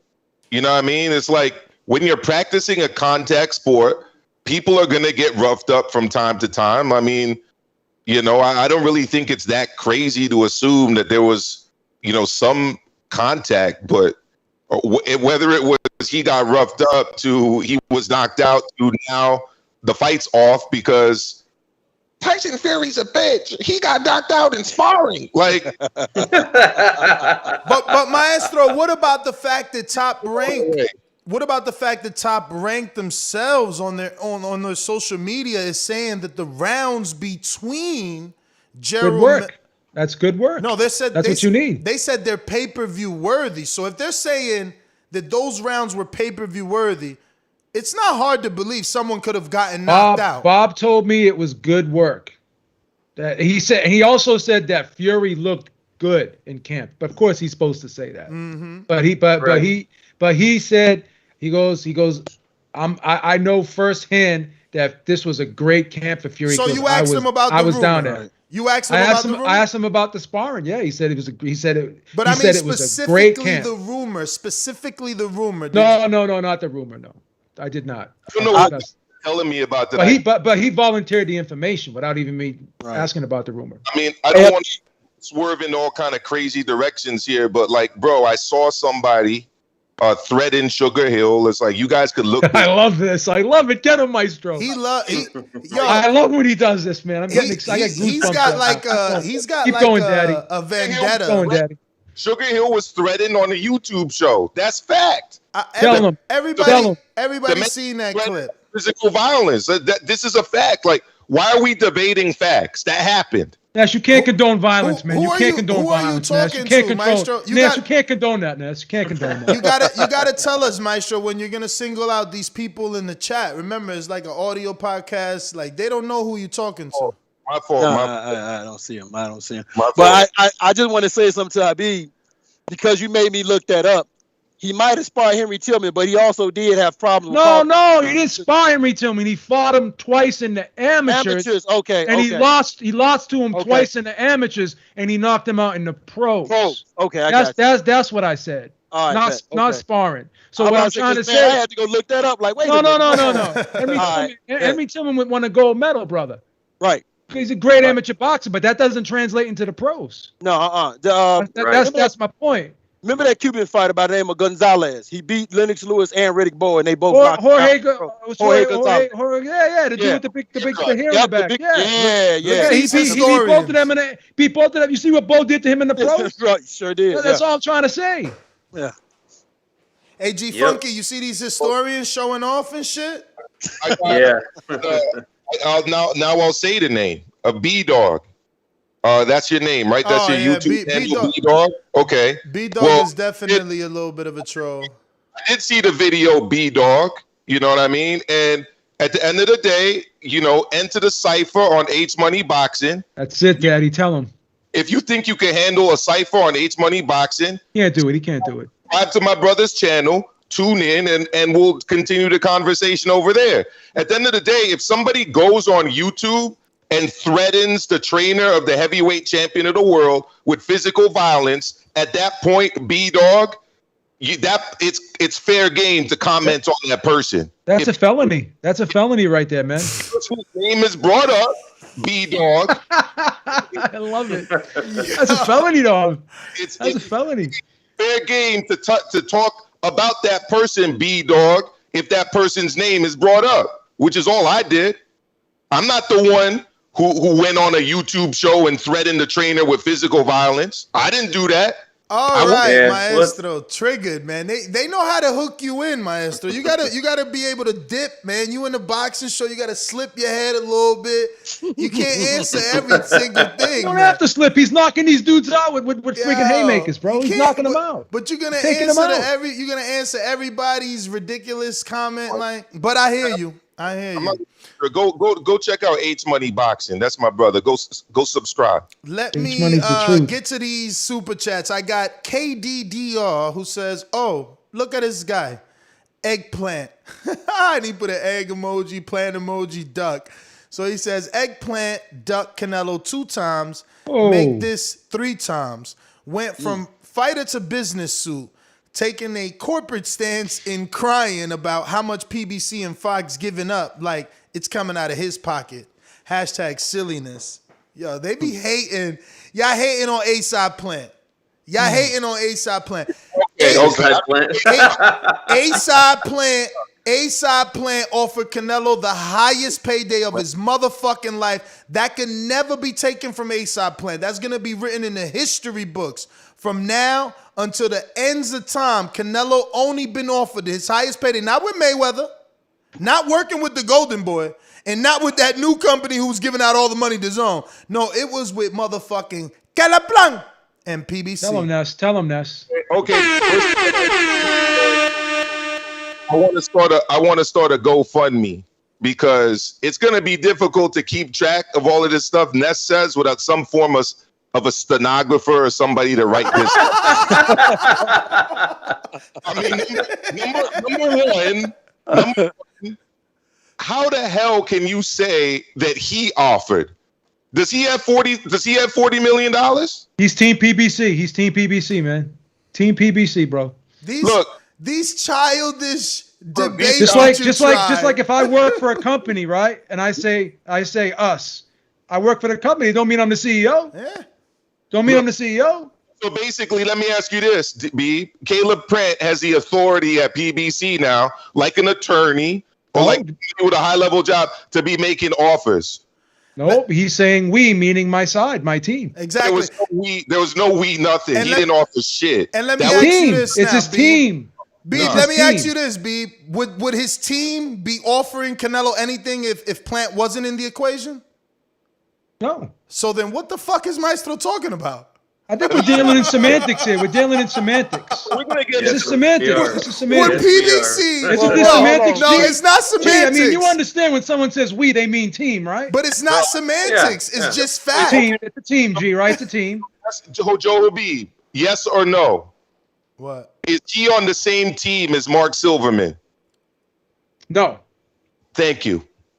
Nope. Mark Silverman's the one offering the money. Mark Silverman is the president. Well, here's the thing now. Let's be honest now. PBC, hold up. PBC has been given the Fox money. Fox gave PBC the deal. They've given him the money. This guy's tripping, bro. He don't know how this sport works. They're giving him the money. Here's how it works. Okay, you explain to me how it works. Let me break it down. So the network gives the money to the promoter for the year. Then the promoter pays the fighter. Right. First of all, they give you a budget for the year. And when you go on the PBC website, They have their list of fighters. Caleb Plant is on their list of fighters, so he's on the PBC roster. That's his team. So basically, when Terrence Crawford, right, when offers were being made on his behalf, offers that he didn't exactly agree with by top rank to fighters like, let's just throw out a name, Sean Porter, right? Never an official offer. Whoa. Never an official offer. They're on the same team. What does it matter if it's official or not? They're on the same team. So if they're on the same team, anything that Bob says to a potential opponent to Terrence Crawford's co-signing that, right? Because they're on the same team. Okay, I get your argument, but can we debate like logically? Okay, let's leave that aside. All I'm saying is everybody says something in an interview. Like an offer is the only thing you can turn down. Right. You can't turn down an interview. It's the same thing, Maestro. It's the same thing. Yeah, it's the same thing. I don't got a problem with that. Let's move on from this because this is not the crux of my issue. This is just the first thing I heard that says. But let me ask you this. Let me ask you this question respectfully. Is Caleb Plant and PBC are they part of the same team? Yes or no? Caleb Plant and PBC, are they part of the same team? Yes or no? PBC is. I don't know what they are. Are they a production company? Are they a promoter? Is an advisory? Are they part of the same team? Are they part of the same team? Maestro is part of the hater team. He's part of the hater team. For the sake of moving on, they're on the same team. But this is they on the same team. Beeb knows. So there's no I in team. It's a we. Well, hold on. Well, wait a minute. It's a we. Okay, but here's the thing. Even if you want to say Caleb Plant is not on the team, the fight is going to be a pay-per-view presented by PBC for Fox, correct? Yes. We're on the same page on that. My problem with this, with the framing of it is we, but I'll say, okay, fine, it's we. The man is dropping quotes like he's the head dog at the table. Like I think you're misinterpreting it. You totally are, Maestro. Think about it this way. If he didn't have any of this leverage that you claim he doesn't, how does he know all this sensitive information? How is he leaking it out? They're doing it to him. That's like me saying now. So you're saying that the team that he's not part of is telling him the information that he's leaking out. Maestro, you got to make up your mind. Maestro, that's like me saying right now that we're having a great show. That doesn't mean Ness isn't the CEO of the Boxing Voice. Boom! Beep! Stop killing your friend like this live on TV. We're having a great show, Maestro. We're having a great show. We're having a great show. Ness ain't gonna sue me. Ness ain't gonna sue me for misrepresenting. I'm gonna make this point and then we can move on. Ness is the CEO of the Boxing Voice from 2012. Copyright right there. Beeb's not on that, but he says we when he's on the Boxing Voice. I'm part of the family. I'm part of the family. We're all in the family. I'm part of the family. I ain't cutting the check, but I'm part of the family. Who's on the team? He's on the team. I'm on the team, right? Yeah. So what if I say, you know what, Joe? I don't ever want you back over here. I'm speaking for the team. My feelings would be hurt. My feelings would be hurt. But Plant never said that. I'd be devastated. I'd be devastated. But Plant never said that. He said the opposite. I'm sorry, Maestro. Look, all I'm saying is, look, we're wasting time on this. All right. The crux of my issue with all of what I've been hearing, and the people came onto my channel today, we discussed this at length, right, is not whether Caleb Plant is on a team. You want to call PBC a team? Okay, fine. We'll start. It's a squad. We're gonna start selling baseball caps and jerseys, and you can get them. You can get them. It's on their website. You can get PBC hats. You can get PBC shirts. I got a couple. I got a couple on order right now. So here's the thing. This offer was made for Canelo to go and be what Ness refers to as the B side, correct? Yep. Canelo is the A side fighter. PBC and Fox are the A side in the negotiations. I disagree. They're running the show. I disagree. Right. Canelo, I disagree. Canelo is the featured fighter. He's being paid to be a feature on a PBC production. He has no rights to the fight, okay? Remember this. The promoter, the lead promoter, owns the rights to the fights. When this fight is over, if PBC wants, they could put it on Showtime on demand. Just like Floyd, all his fights that were with Golden Boy, they still belong to Oscar. That's why I keep using the music reference. And that's why all Oscar's fights are still on top ranks. ESPN exactly. Plus. Same thing. So for all those people who think Canelo's bigger than boxing, Floyd was bigger than Canelo, still is bigger than Canelo, and he wasn't bigger than boxing. His fights are owned by the promoter. So again, in this equation, PBC is the promoter. So when they pay for Canelo's services to come fight his ass on their production, their broadcast, their arena, so basically, Floyd wasn't part of that team then. If he doesn't control the shit, because they're doing whatever they want, and you just said it yourself, Floyd has no control over that. But we'll move on to the next point because that doesn't really matter. We'll just move on from it. We'll just move on from it. We've already established that. There's different positions on a team. Not everybody can be the quarterback on the team. Not everybody can be the coach on the team. Not everybody can be the owner of the team. There's different positions when you're on a team, and you got to play your position. We're both in a union. We're both in unions, right? Yeah, we are. We negotiate, right? We negotiate. G, are you in a union too? Yes, sir. Yes, all three. Are you in a union too? So there's 4 people on this panel at a union, right? And the people that we work for, technically they have all the money, right? And it's up to them. And we got to negotiate with these people every 3 years for a contract, right? So what if they said we're the A side and they just threw a contract at us and we couldn't come back and negotiate with them? How would we feel? We negotiate with the companies that we work for, right? Because we in a union.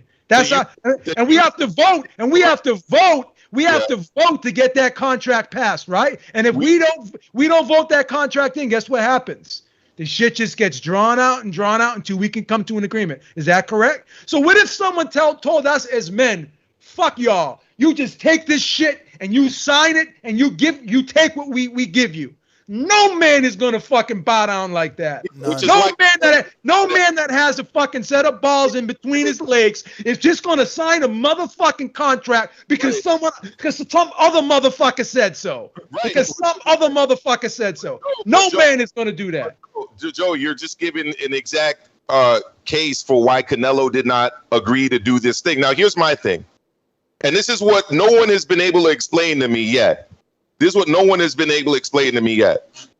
Canelo's in a situation at DAZN where, reasonably speaking, I'm not going to bring up 35. I'm not going to bring up 30 million. I will say 20 to 25 million he will make at DAZN for a September fight against somebody.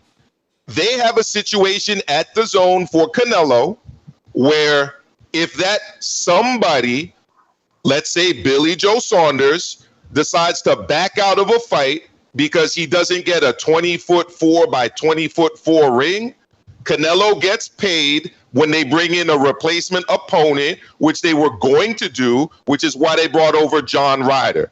So that's his situation at DAZN. He also has said that he wants to fight multiple times a year and that he could be fighting again in December. So he's got 25 million in September, 25 million in December. That's roughly $50 million. So what Canelo said is that, look, you want me to go over to PBC on the other side of the street? I'll do that for your team. All right. You got to come up with more money. They came up with 40 million. So what he's saying is, okay, well, now what I want is what DAZN does for me. If Sweet Hands hurts his hands, I get a replacement opponent. If Sweet Hands gets sick, I get a replacement opponent. Okay. When he started the negotiation of how much that fee would be, like any good negotiator, he started at 40 million. And he ended it at 40 million. So, well, according to Caleb Plant, we don't know what it ended at. So here's the thing. If you're a good negotiator, you're not going to go in and say, you know what? Yeah, DAZN guarantees me and I would get like 20 to 25 million with them. Let me ask for 20 to 25 million because they will come back possibly and say, well, we'll give you 5 to 10. So he starts off at 40. If I'm in a negotiation, would be 15. They come back. Let me just me to 25. So if the fight doesn't come off because he would not move from that 40 million, will you concede that was wrong? If the fight comes off, if it doesn't come off because he would not move off that $40 million figure for replacement, would you concede that is wrong? Here's what I will concede is wrong. If they don't come up with the 20 to 25 guarantee he would have had to fight on the zone, then yeah, it's wrong. But what if that ain't enough? And what if he says, I don't want that 25, I want 40, regardless of who it is? All hypothetical. Because I'm just saying, what if that is the case? What would your stance be on that? If they come back and say, you know what, Canelo, 40's wild, like you bugging, like you were gonna fight John Ryder for X amount of money, like we'll give you that to fight a replacement opponent, but we're not gonna give you like twice what you got to fight John. So what if he says, I'm not budging from this $40 million guarantee for a replacement opponent, and because of that, the fight doesn't get done? Then at that point, you could start to say that, yeah, the whole talk about legacy and being undisputed is not legit. But we're not anywhere near that right now, is all I'm saying. We're not anywhere near that. Because all I'm seeing is an article. Get some time to go ahead, fam. I'll pick up later. You're saying that we're not near that, but we are. And you're saying that we only got plant side, but that's all we need because obviously the fight is off. We got Eddie's side too. He didn't disagree with anything that was put out there by Exactly. And he they already got a replacement opponent lined up, Ness. Yeah, I know. Already lined up. Caleb Planto got a replacement opponent lined up. Where's his replacement opponent?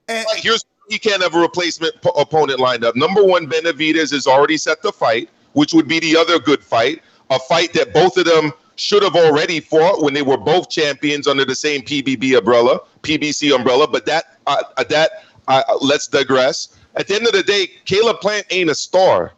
Caleb Plant is not Canelo. There isn't any stars out there. What other star out there can Canelo fight? No, Bivol's not a star.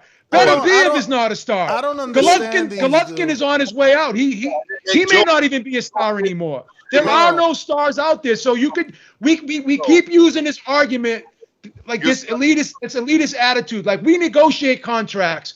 And what if they tell us we're just peon workers? Who gives a fuck what we think? No, we want our say. We want to be able to negotiate our shit. We're men. We got a dick and balls in between our legs, and we let that shit hang. We don't fucking cowtail to motherfuckers who tell us, take this shit and that's it.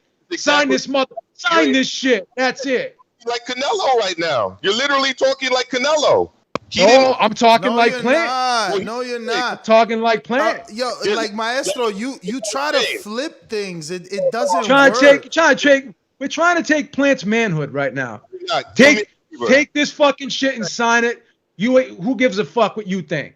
Give me 30 seconds where I can explain what I'm saying. You had 30 minutes. I've been trying to get a minute in for fucking an hour. let him burn on this. I like when he burns. He made the longest opening argument and then Look, the reason the replacement model doesn't work on PBC on pay-per-view should be obvious to everyone.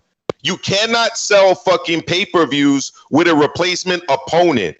The reason it works on DAZN, guys, and why they can guarantee Canelo his money on DAZN is because it is a subscription-based service where the money is already there. They can put on a John Ryder versus Canelo.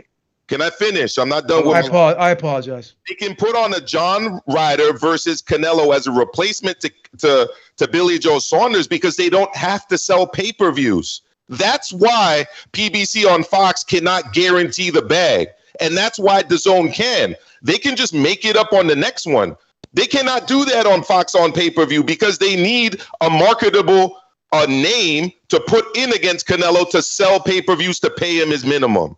Okay, so why did Canelo's contract $365 million for the 11 fights? Why is that dissolved right now? Why? What happened? It dissolved because they wanted him to fight Triple G. He never fucking agreed to that. Okay, yeah. Oscar De La Hoya did a behind-the-back snake deal. Okay, yeah, okay. He spoke on Canelo again because they were on the team when they weren't on the same fucking team. He was speaking on behalf of his fighter. His fighter didn't know. His fighter found out as, fuck you, I'm cutting you out as a middleman. I'll deal with DAZN directly. So let me ask you this. It had nothing to do with DAZN telling Canelo, we're not going to guarantee you $33 million a fight if we don't have a say in who you fight. That had nothing to do with it? Well, here's the thing. Which is basically what Fox is saying right now to him. And DAZN said the same goddamn thing, but it was okay. But it was okay for DAZN to say it, but it's not okay for Fox to say it. The evidence is not consistent with that theory because why is the contract dissolved then? I'm telling you right now, the contract dissolved because he didn't want to deal with Oscar anymore. He could have dealt straight with DAZN. Well, he did deal straight to DAZN, and you know what happened after that? I'll tell you what happened. Callum Smith, Avni Yildirim, Billy Joe Saunders happened. Were they $40 million fights? Maestro, that's not. That's incorrect. Each? Listen, that's incorrect. He sued. $40 million each. Maestro,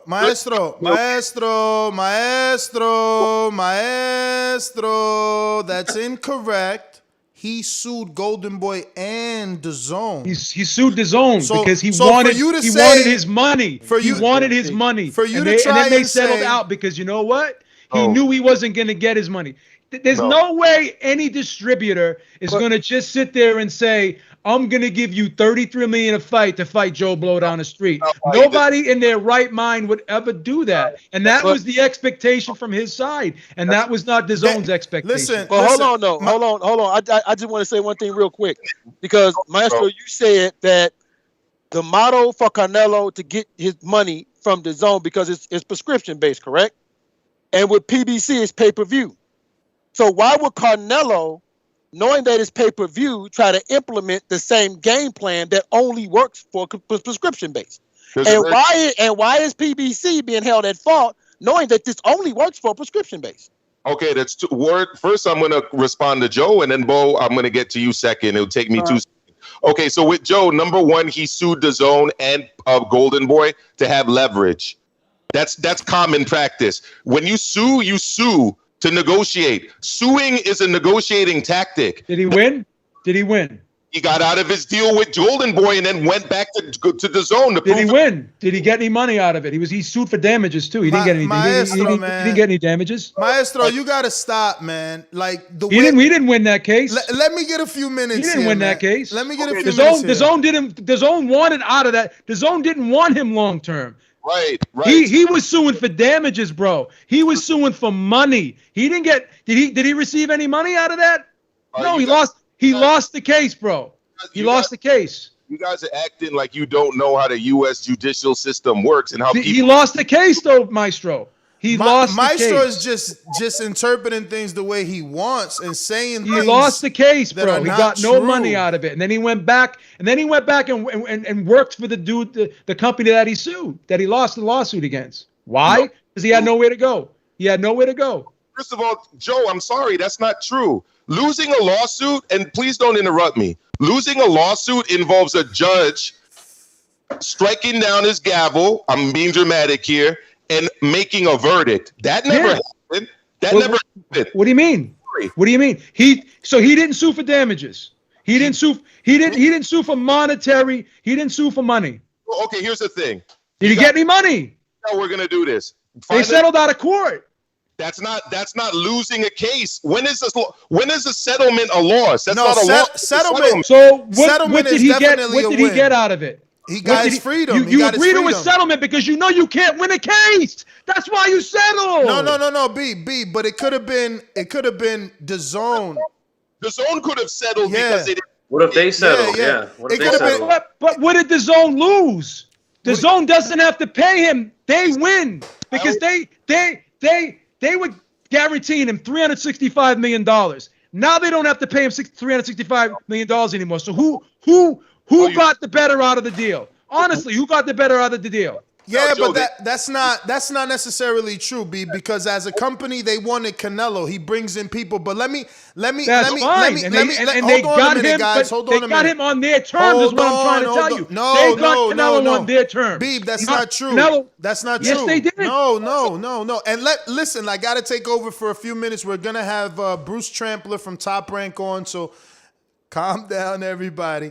And B, let me explain why that's not true, right? Because they had a seat at the table. They lost that. When he sued, they lost the right to choose.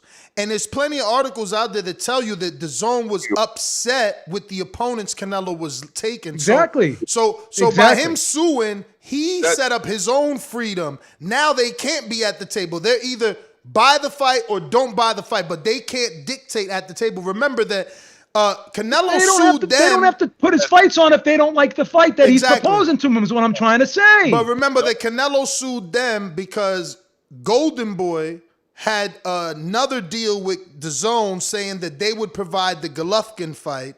Okay. You know, and he was given a contract that stated that the second Golovkin fight would be negotiated at a higher mandatory. That's all well and good, but my point is this.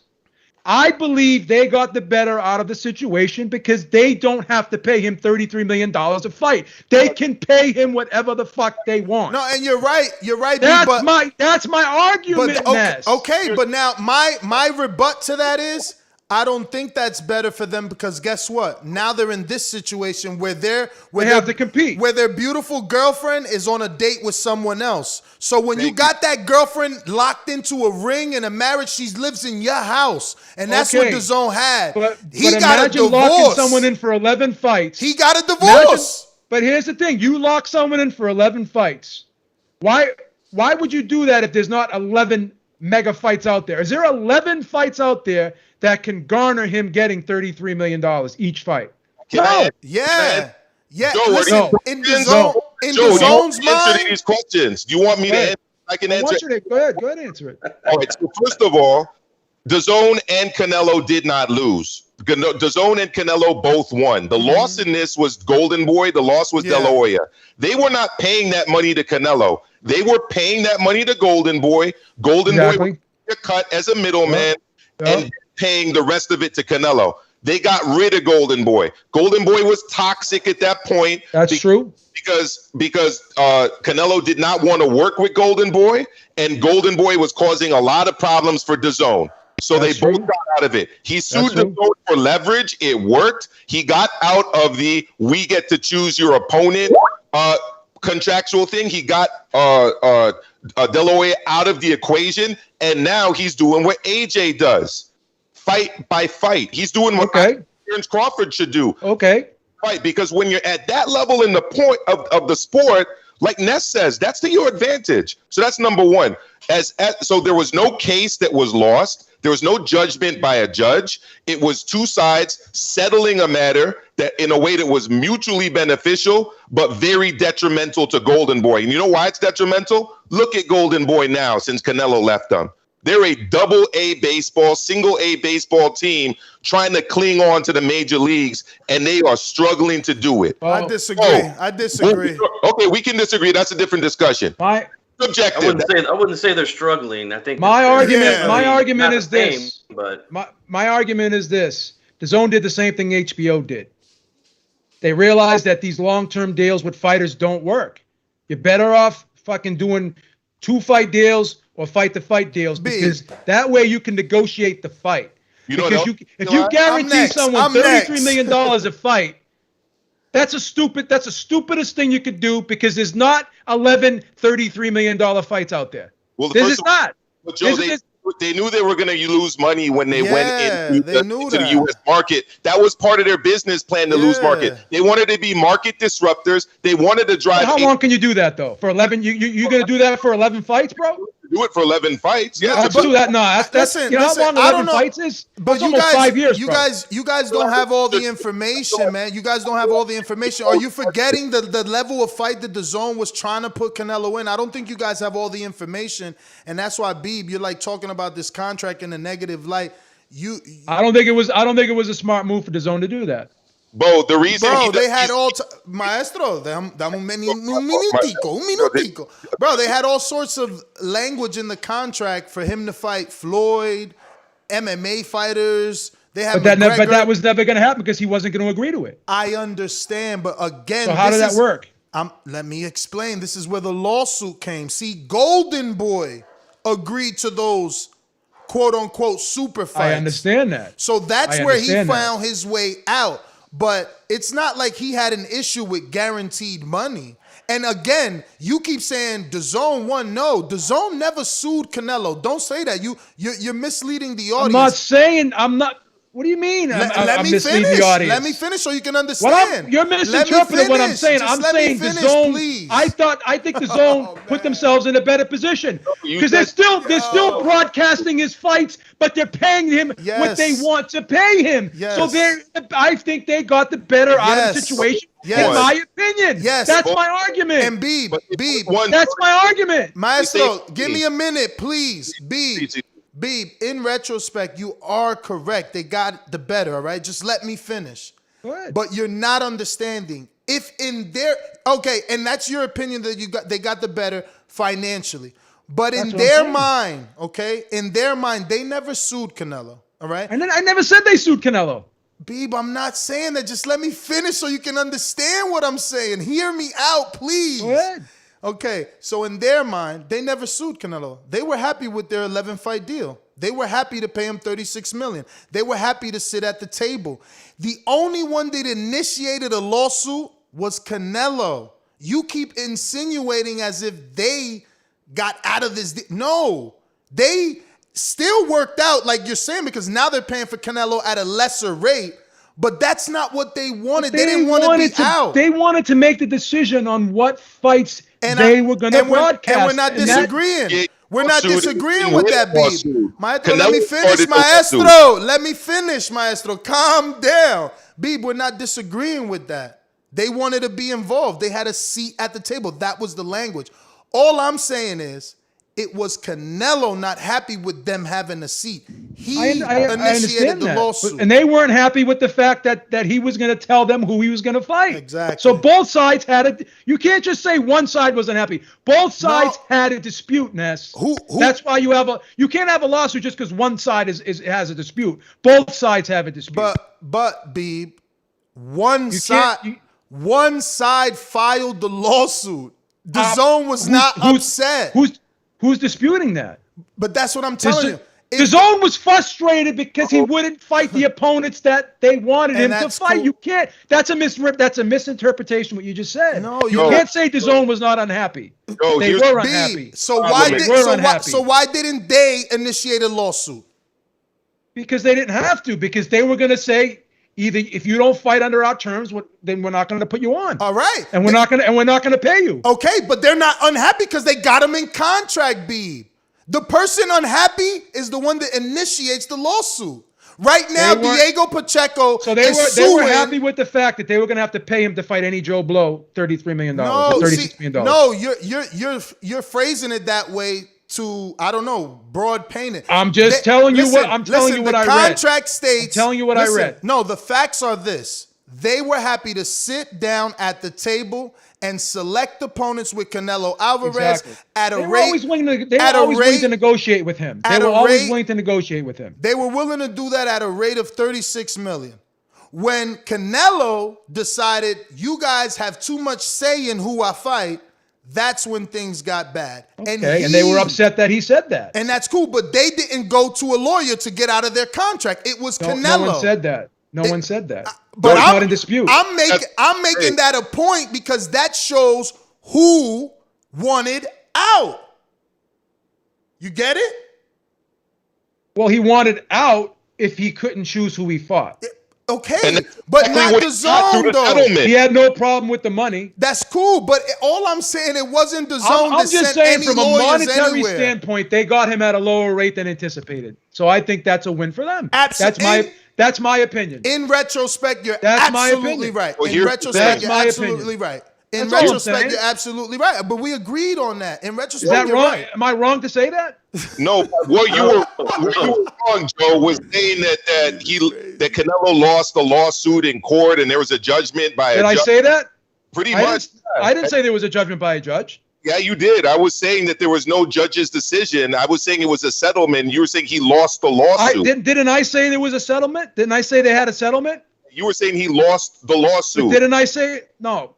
I said there was a settlement. I said they settled. Here's the thing. Canelo gave up a few $1 million to have freedom and flexibility. That's fine. The Zone gave up an exclusive deal, right, for a long-term deal to get that. And the person who's left out in the cold was Oscar, who was taking a cut of the per fight totals that you keep. When I said he lost, I said he lost money because he's getting paid less per fight. No, but he's getting way more money because he was never allowed to fight 4 times a year when he was on that contract because he got guys insisting on who he could fight when he could fight. Wait a second. We'll see if he continues to fight 4 times a year. Which is why he wanted to get out. He wanted to fight more often. So it's actually that he's making more money. That's number one. They can still turn down the fight. And they could still be outbid by Fox. You have not answered Bowe's question. To me, the reason that he's making those demands, Bowe, to a pay-per-view provider is because he really and truly wants the fight to be on the Zone where he has the guaranteed money. And Eddie Hearn and the Zone had already offered Caleb Plant money to fight on the Zone. That's a false statement. But if he signs a contract with Fox and they're guaranteeing him $40 million, they have to pay him $40 million. They're not guaranteeing him $40 million. That's what's being reported. Not Joe. We've already been discussing the fact that he didn't get guaranteed $40 million to fight Caleb Plant. That's false. No, it's not. That's false. Yes, because if Caleb Plant gets injured or catches COVID, he doesn't get the money. Hence, it's not guaranteed.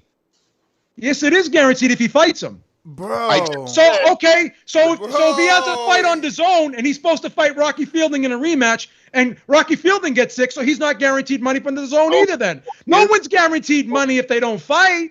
Excuse me. That goes without saying. Excuse me, Joe, let me explain this.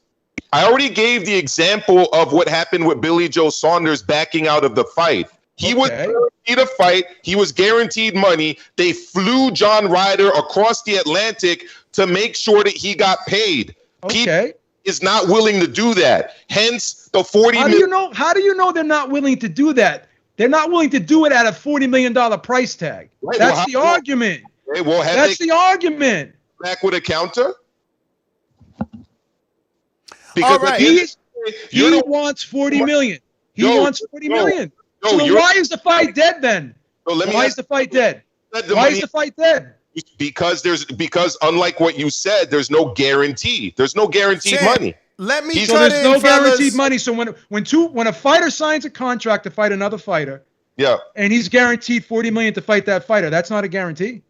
How many times have fighters lost money? Fellas, we gotta move on. We're going in circles, and I got a dozen or so super chats I gotta get to, man. It'll probably change it up because it's getting stale. We're just going in circles. LV Slugger says, if Pac can fight at 147, Tank can. Exactly the same height. And for my new co-host that jumped on, that goes to the topic of Keith Thurman versus Tank Davis. D-Style, G-Funky, you haven't gotten in on that. Oh, is that Bruce Trampler? That is Bruce.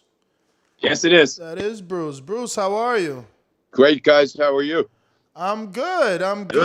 Man, so not to waste your time, I guess we'll jump right into it. I think you had some... can you turn that sideways? Because the camera up and down blurs you out. They have some sort of weird software that blurs people out if the phone is up and down. Booyah. Sorry, guys. 1 second. No problem. That better? Actually, it's not. I guess it's just the service in Vegas. We'll deal with it, though. Don't worry about it. So you had something pretty kind of controversial, I guess, or factual. You said that Wilder Fury Gate was $19 million, and they still lost money. That kind of made you pretty popular amongst the hardcore boxing fans, especially those that hate Deontay Wilder. What can you give us some context to that tweet, please? Nope, it's just dollars and cents. If you spend more than you took in, it's in the red ink. So, if it was in the red for the, second fight? Yep. How do we make this third fight profitable so that it does happen? Oh, the fight's going to happen. It would have happened if there hadn't been health issues. So it's just a matter of getting a new date for it and going forward. You disappeared on us there. I don't know if you got a call, but your camera Yeah, I blacked did. out. I did. Okay. Am I back? I can Yep, see you're you back. guys. You're back. You're back. So you're saying it's a matter of health issues only. Yeah, the postponement was, yeah. So, I mean, obviously you having a Twitter, I'm sure you've seen all the conspiracies in the Twitterverse of Tyson not being COVID positive and hanging out in Las Vegas at exotic car rentals and Joseph Parker at the UFC fight. What did you take of all the hoopla? Well, hoopla is always good. They say if you spell the name right, you can say whatever you want. But no, a lot of guys got sick, and it's unfortunate. We hated to see the show go down. It was very costly for the postponement. But you rally and you pick it up and go forward again. Is this a blessing in disguise? I mean, I feel like I think you guys pretty much announced that fight 30 days before the July 24 fight. Like, does this help it in any way to drum up more interest, sell more tickets? That I can't answer. We'll have to wait and see how it plays out. But ideally, it would have gone forward on the date that we hoped it would go. And again, you move forward. It is what it is. So you guys have this red hot prospect by the name of Jared Anderson. He goes by the real Big Baby, and right. It's like he's in a bit of a situation, right? People are believing this internet rumor, but he can't really take credit for it because it jeopardizes Tyson Fury. Have you heard this new rumor of? I mean, obviously, the Deontay Wilder's trainer is saying it on Boxing Scene, so I'm sure you read that Malik Scott is saying that Jared Anderson knocked out Tyson Fury in sparring, and that's why the fight is off. It's literally on Boxing Scene right now.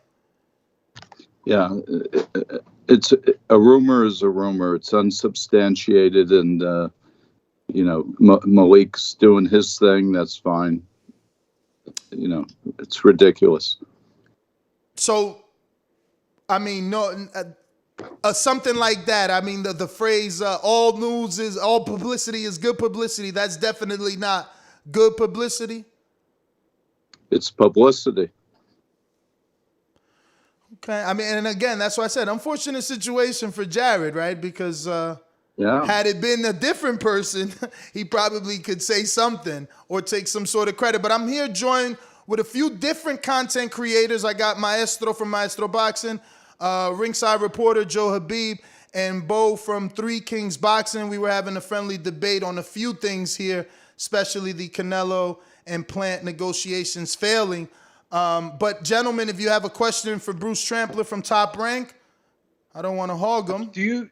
Bruce, do you think this postponement favors any fighter, or do you think it matters? Yeah, that's hard to say. It's a good question, and I really don't know. When both fighters are gearing up for a fight and they're nearing their peak of training and it falls out, it's like I could go back to Lewiston, Maine, and Muhammad Ali in the rematch with Sonny Liston. Ali he had appendicitis. Liston claimed it threw him off on his training. Everyone deals with these things differently. There's been many postponements over the years, and I wouldn't want to guess and speculate. I don't know. Do you anticipate that we're going to see a better version of Wilder on October 9th? And do you think that was the best version we saw last time they fought? Well, I have a lot of respect for Deontay, and if he says he's going to be a better version, certainly he can go back to the drawing board and see what he might do differently this time, whether it's in preparation or whether it's in the fight itself. He's a dangerous puncher. He's a great athlete. And if he says that, he must mean it. So he's certainly got a lot of incentive going to avenge the loss. Now, Bob Arum took some ownership and self-criticism, even saying that, not all precautions were done. He even gave praise to the Deontay Wilder's team for doing so. Do you know any specifics in terms of what type of precautions are going to be taken to avoid another COVID outbreak? Anything you could tell us about that? I personally don't know what precautions, but I know there's a lot of very qualified people working on a plan to make sure this doesn't happen again. Bruce, I do want to ask a matchmaker question, man. I know that that's kind of your forte there. So can you, I don't want you to tell me how you got started, but how'd you get good at it? I feel like it's very difficult to get fighters to accept fights on the lower level, right? Like everyone's trying to stay undefeated. And I don't even mean names. I'm not talking Olympians, I'm a few national champs, guys like that with 3 or 4 national championships, just trying to stay undefeated. I feel like it's so hard to get them to agree to fight each other because obviously those fights have a certain salary cap. So if you could just give me some advice and expertise on how you navigated that. Well, every case is they're all individual cases. They all take different routes toward a fight being made. With some managers, they get it. With some managers, they're trying to protect an investment, and other managers overprice themselves. There's a lot of reasons a fight doesn't or can't or won't happen, and there's when they do get in the ring, it's a minor miracle these days. When you see a record like 7-0 and it's all debuters from South Carolina, is that something Top Rank passes on, or how do you approach something like that? Because isn't it the unknown? When you take the smaller markets like the Carolinas or any in the Midwest where the promoters don't have much of a budget, they don't have television, they do the best they can with the money they can afford. So a lot of these guys are going to have bad records, but in the end, it's supposed to be entertainment, and they're not concerned with the records. They want to put on a good show for their customers, the people who buy the tickets. So the records are not that important. Years ago, until really maybe the 1980s, nobody even put out the records in a press release. They just said so-and-so's fighting so-and-so, and here's why it's a good fight. And often it was. Even at Madison Square Garden, they didn't put records on the posters or in the press releases unless it was a championship fight. Now there's so much focus on a guy's record, and you guys all know how to read a record. You can read between the lines and know what's a phony built-up record and what's a real record. So I think records are overrated, and it's really the caliber and the ability of the fighters that should matter. But specifically for promotional company, because you said lower promoters. So I mean, when a name comes across your desk and you don't know that opposition that fighters face, is that something you pass on, or do you still give some of those guys opportunities? Because right now we're seeing the age of, let's say, a Devin Haney, right? Well, obviously he was known, but he chose the Mexico route. And you got, Lovejoy, another person that got built up and got his big opportunity. A lot of guys are now going to Dominican Republic and paying $1,000 for a fight. They get these 10, 15-0 records in hopes of being picked up by someone like yourself or a Lou DiBello or whatever other television. So I just want to know how you handle those types of records when they come across your desk. When you see a constant pattern of fighting inflated records or losing records, it gives you a pretty good idea. It can happen once in a while. Maybe there was a pullout and somebody's a late substitute. You have to be flexible in your thinking, but usually what we rely on is if you have a consistent pattern of fighting all setup records, you pass on. But the actual final deciding factor is you look at video of guys, and you can see the skill set. You can see if the guy can fight and he just happens to be fighting overmatched fighters, or the opposite. We like to look at video of fighters and get a good idea about how capable they are. When you have a fighter, you have the bring along process for every fighter, right? When he's debuting on up. During that bring along, when do you know it's time to push him to see if he's ready for that next level or the next step? Good question. It's pretty much a collaborative process between the promoter, the matchmaker, the manager, the trainer. For instance, we have a kid that we like a lot, a heavyweight, Efe Ajagba, and he's going to fight Frank Sanchez on the Fury card. And it's Efe's toughest fight on paper. And there was some concern and debate whether the match should happen, whether he was ready for Frank, who's a very good Cuban fighter. And eventually it was decided Efe had a say in it too, but you never want to listen to the fighter because usually they'll fight anybody. But Efe pushed it. His trainer and manager agreed that it's a risky fight, but it's one they think they should take to advance Efe's career. Yeah, I was shocked when that one got made. That was a good fight, especially, you guys just signed Efe. I wasn't expecting that. Now, if I say, when you're building an undercard, it used to be where the undercard was the prelude to the main event. Yes. But the undercard is what would bring people there because you would have good undercards. Why has boxing gotten away with putting together undercards that are worthy to get people there early so we can see all these fighters that are not necessarily televised? It's funny that you say that because at least in Vegas, nobody shows up till all the undercard fights are gone. They show up now 6 o'clock local time is when the fights go on TV, and there's still thousands of empty seats.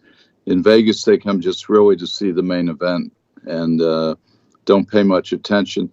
Whereas if you're at home watching on pay-per-view, you want to see the whole card. You want to see good fights.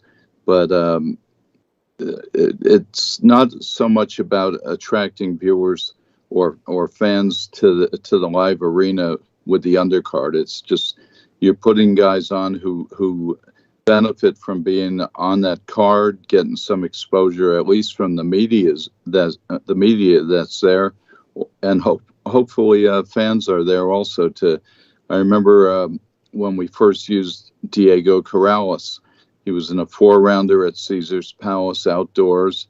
I think it was the Hagler Leonard card, and nobody knew who Diego was, and we gave him a shot on the undercard. There was no one there. The sun was shining in everybody's eyes, and Bob Arum came up to me the next day. He said, "I really like that kid you had there, Corrales." Because Arum sits through every fight, the first 4-rounder to the final fight, and he's a real good observer. And he said, "I want you to use Corrales again. I like this kid." Bruce, how do you decide, or are you involved in, have any say-so, and can you tell us the decision process on cutting someone?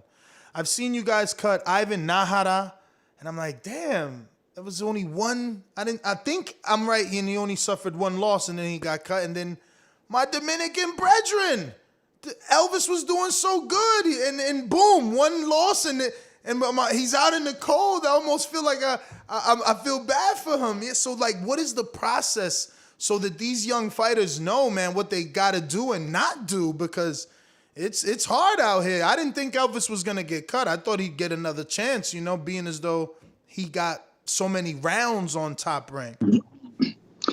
We liked Elvis a lot as a person, as a fighter. The shame of it is that the guy who beat him, Kenny Sims, we haven't been able to find a spot for him on upcoming cards, and reward the winner. But that was a non-boxing decision to let Elvis go. In the case of Ivan Nahara, he lost the fight, yes, but he also failed to make weight about 3 or 4 times in a row. He didn't take it seriously, and we just said, go do something else. You're not going to screw up our shows by being overweight constantly. Great kid. Personally, I liked him so much. But as a professional fighter, he didn't make the cut with us. Can I ask a question, Ness? Sure, jump in. Yeah, hi, Bruce. This is Maestro. I wanted to ask you about the potential of Sean Porter, who's not a top-ranked fighter, getting a fight through either purse bid or directly through negotiations with Top Rank with Terrence Bud Crawford. What would be some of the challenges either way, if it's a direct negotiation or if it's through a purse bid situation? Sure. I've known Sean and Kenny. I scouted them at the 2008 Olympic trials in Houston.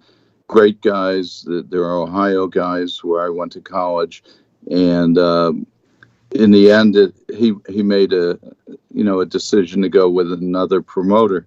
But we've had meetings with Sean and Kenny here, and we had a lot of interest in bringing him aboard here.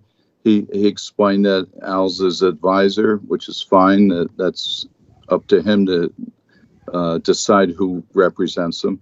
And we had interest in making it, but just couldn't make the numbers fit during the COVID times and without ticket sales.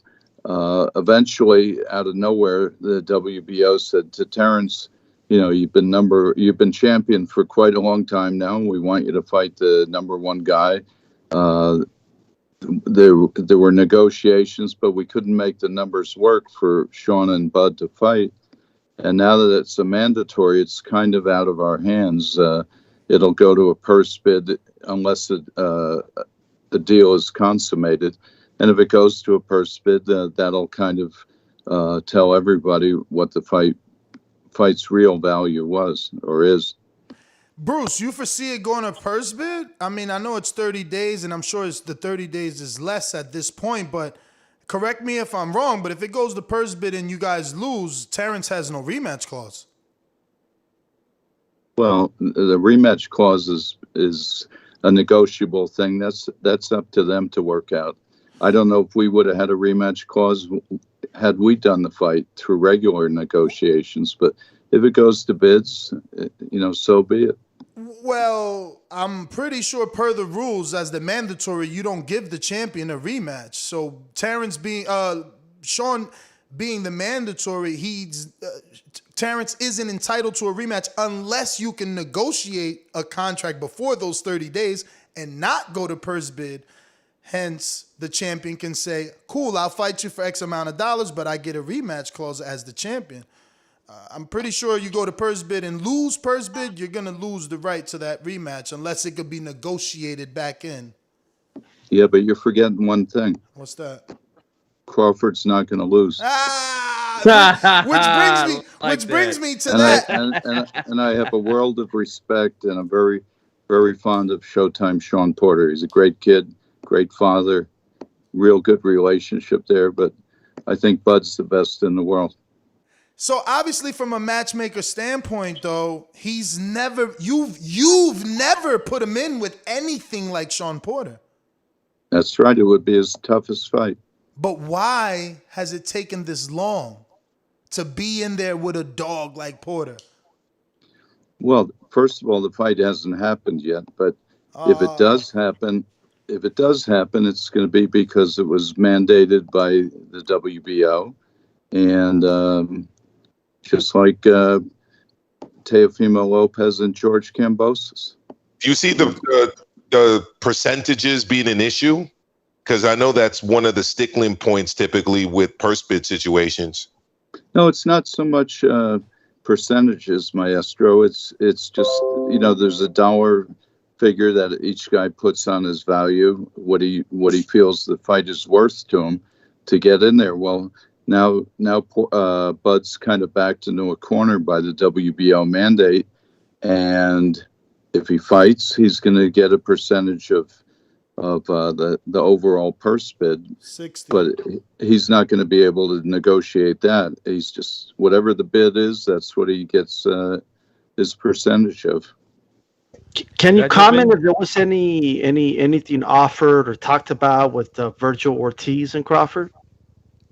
No, I have no knowledge of a Virgil Ortiz Crawford fight at this point.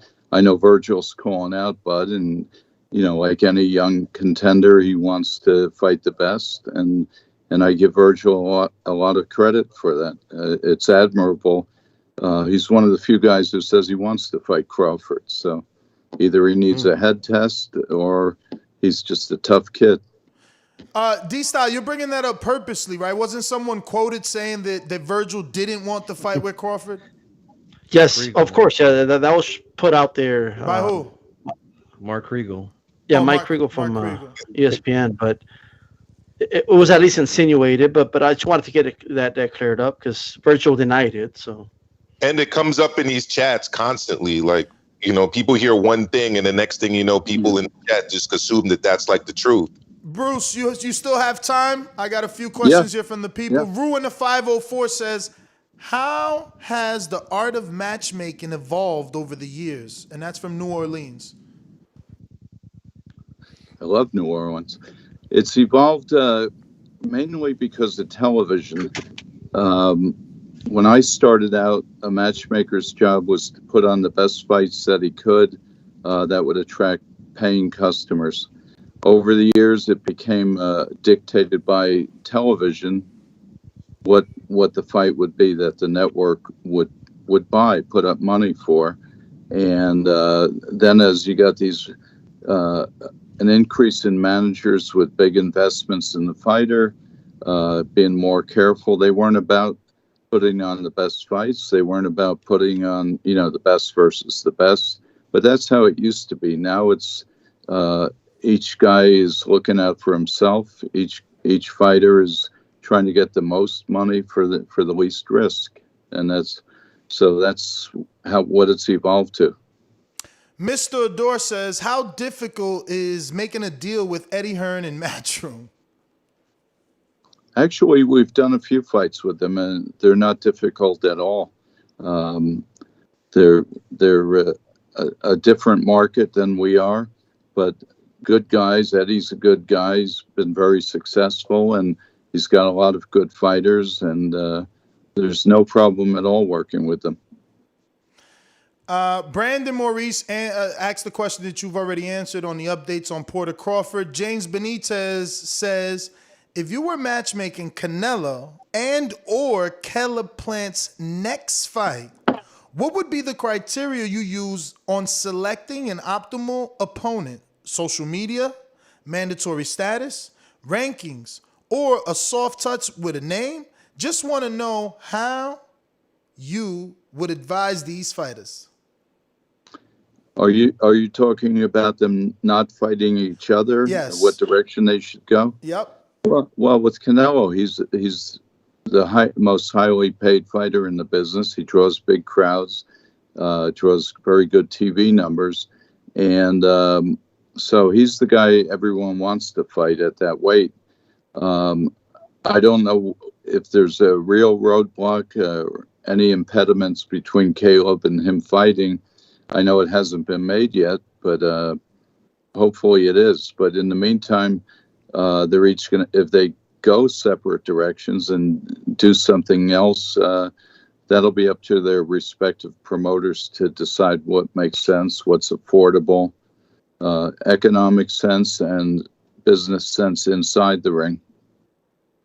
Big Casual says, do you believe, we kind of talked about the COVID already, and you talked about the money of the fight. Brandon in Houston says, in your opinion, Would Top Rank even consider an Adrian Broner versus Josh Taylor in Scotland? Broner is a name, former champ, never been stopped, and his best friends with the guy Taylor has been calling out, Tank Davis. What weight are we talking about? Shots fired. 140, of course. And AB can make 140, and he will make it, or $1 million weight clause like Chavez. $1 million. He owes about much more than that in fines and penalties already. Oh, yeah, it would be a fun fight, but you can't depend on Broner. So let me ask you your opinion on this fight as a matchmaker, right? Obviously, these two fighters aren't yours, so, but please just entertain us because it's a pure fantasy fight. Tank Davis, Gervonta versus Keith Thurman in October. Do you think, as a matchmaker, would you say no? Don't put Tank in there. You know, Keith is a natural welterweight, or you think that's a guy maybe right now is the time and Tank can do it? I believe Tank would fight him, but it's a physical mismatch, and I don't think Tank should go over 140. I was surprised he went up to 140, but no, I personally wouldn't care to make that match. I like both guys, but you're talking the good big man against the good smaller man.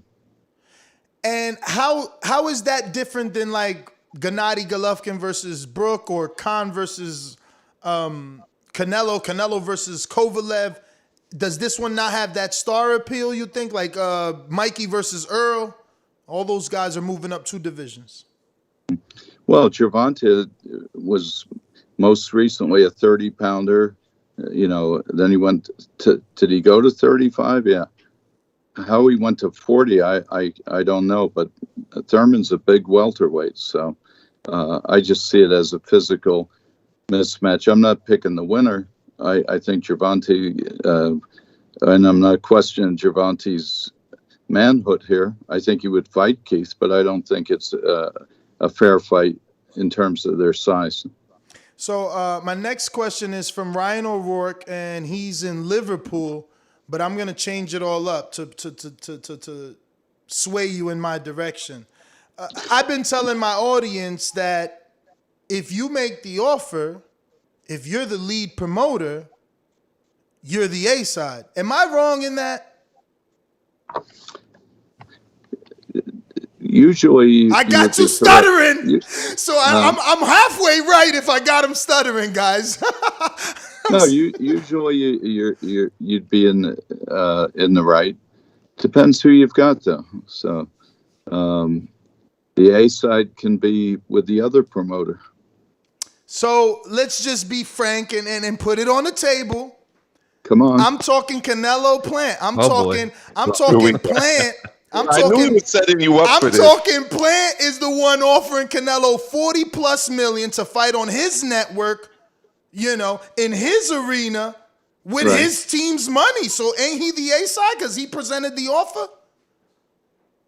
No, he's not the A side. Thank you. Oh, you told on yourself. Oh. He's not the A side. He's the guy with the most money. That's right. But the attraction. Doesn't that make him just as powerful? No. Yeah, it could. Did Canelo say no? I'm gonna take the risk and ask something here too, Ness. Go ahead. Who's offering the $40 million, Bruce? Is it Caleb Plant or is it the PBC? Oh, of course, it's PBC. Thank you. Okay, so we're 2 for 2 right now. I don't know if we should keep going. I mean, but Bruce, Canelo could afford to give him $40 million. He's got the money, but I don't think Plant has that kind of money. There you go. Bruce, let me ask you a quick question. What do you think makes more sense, having the fight on Fox pay-per-view or putting the fight on DAZN? Plant and Canelo? Yes. They might split networks. We've done that in the past. It all depends who becomes the lead promoter. Can't split networks with an app, Bruce. Come on. Okay, can I ask Bruce another question? He didn't finish. He didn't answer. Go ahead. No, I don't know which makes more sense until you see where all the dollars are. Who's willing to pay for it? Canelo has proven though he can sell pay-per-views, right? But so he can get back-end money if the fight's on pay-per-view. But what back-end money would he get if the fight's on DAZN?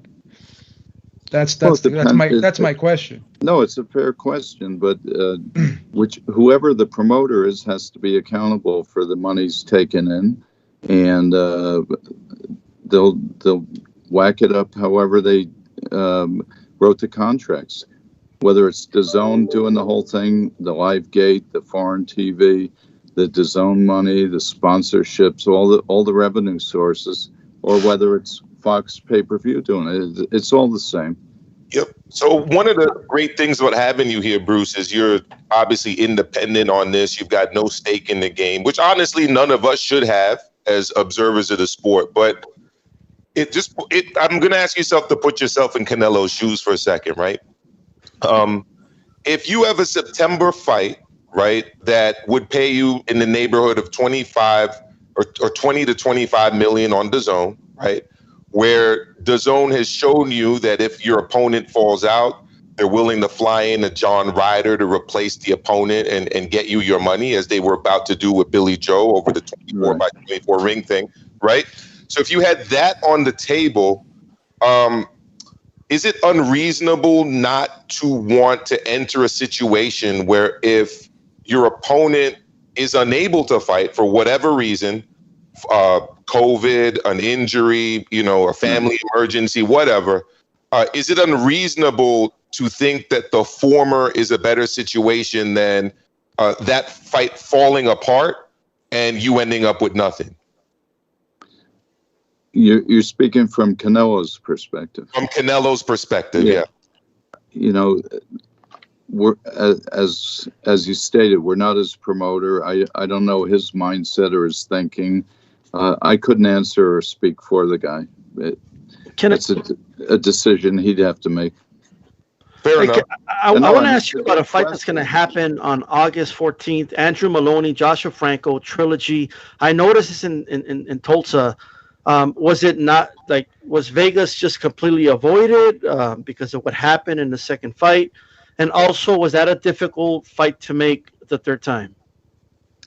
Well, to answer the first part of it, we had finished our hotel deal here at Virgin Hotels, and we didn't have a Las Vegas site for it. So the result of the second fight had nothing to do with where it ended up. We were already scheduled to go to Tulsa in August. We're going to Tucson, Arizona in September. We've got our schedule pretty well mapped out. And, wherever the dates are and the locations are, that's where the fight would end up. As far as was it easy to make the match? They both wanted it. It was very easy. They both felt that they're the better fighter, and the third time it will be a charm for one of them. Who would be the ideal opponent for a Josh Taylor right now for a homecoming fight? Yeah, there's a lot of good fights with Josh. He's a good action fighter.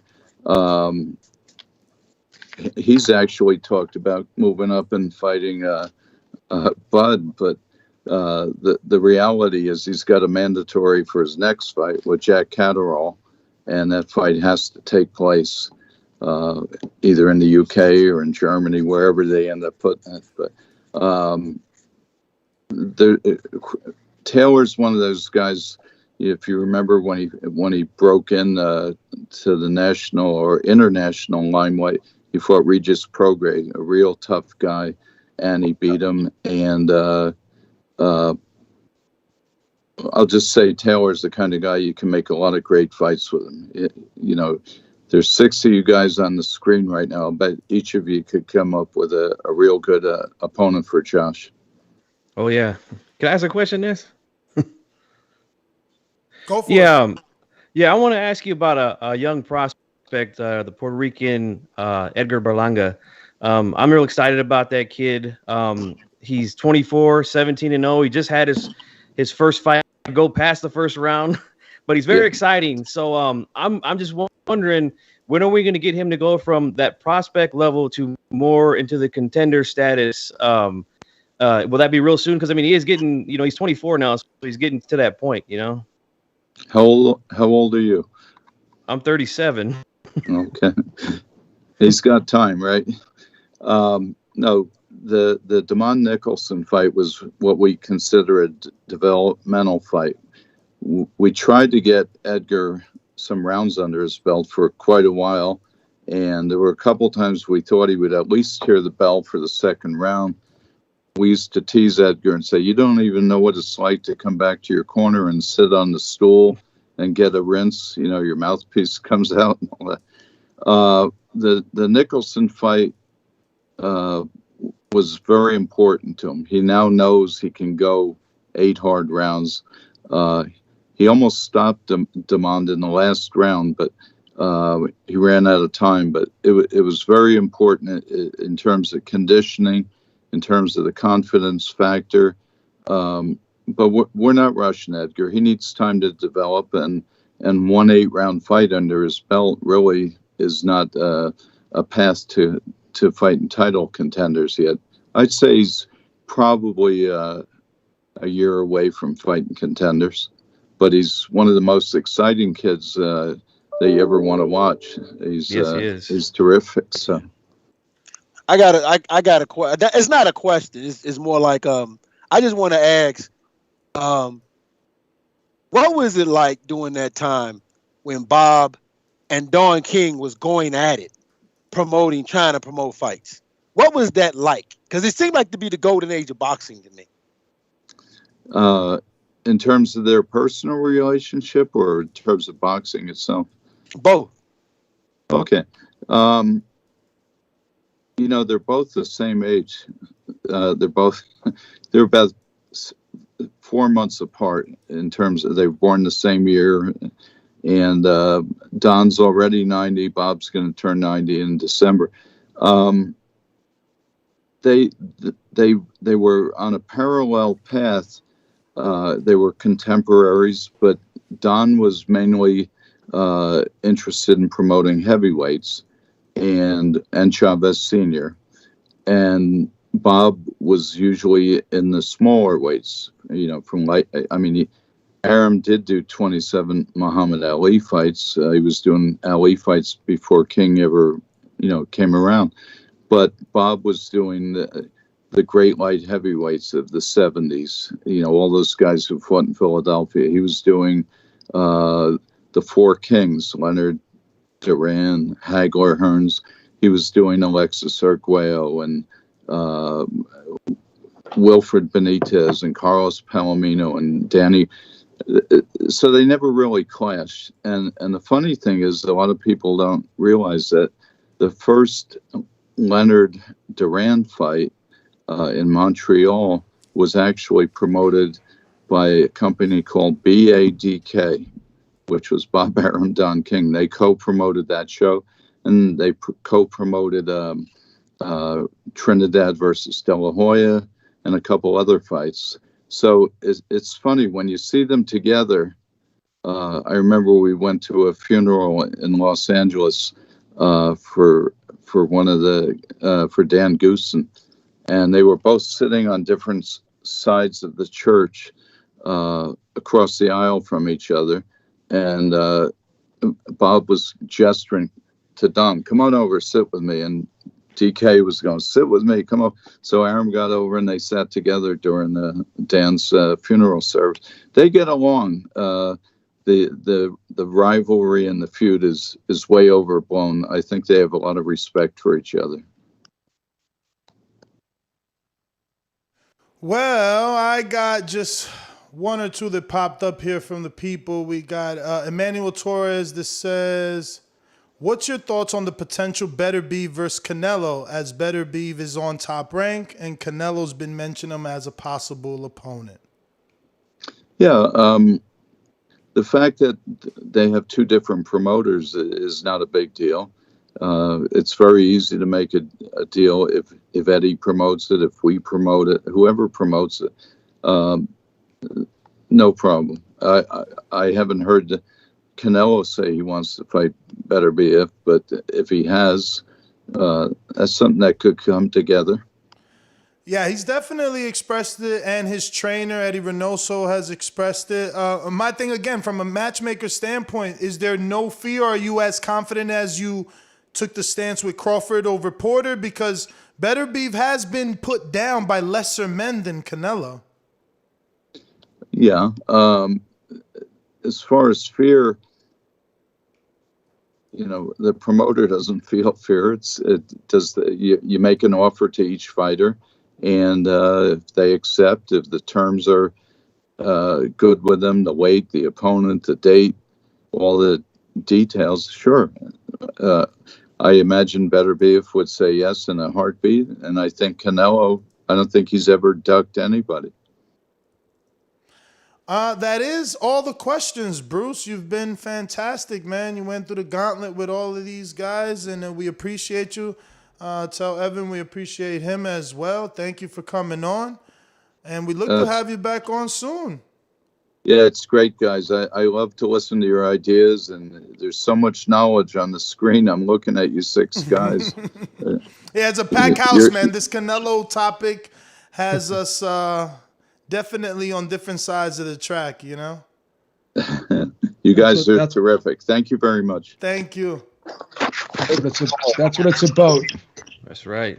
Differences of opinions. Yep. Hey, fellas, man, unfortunately, I gotta go.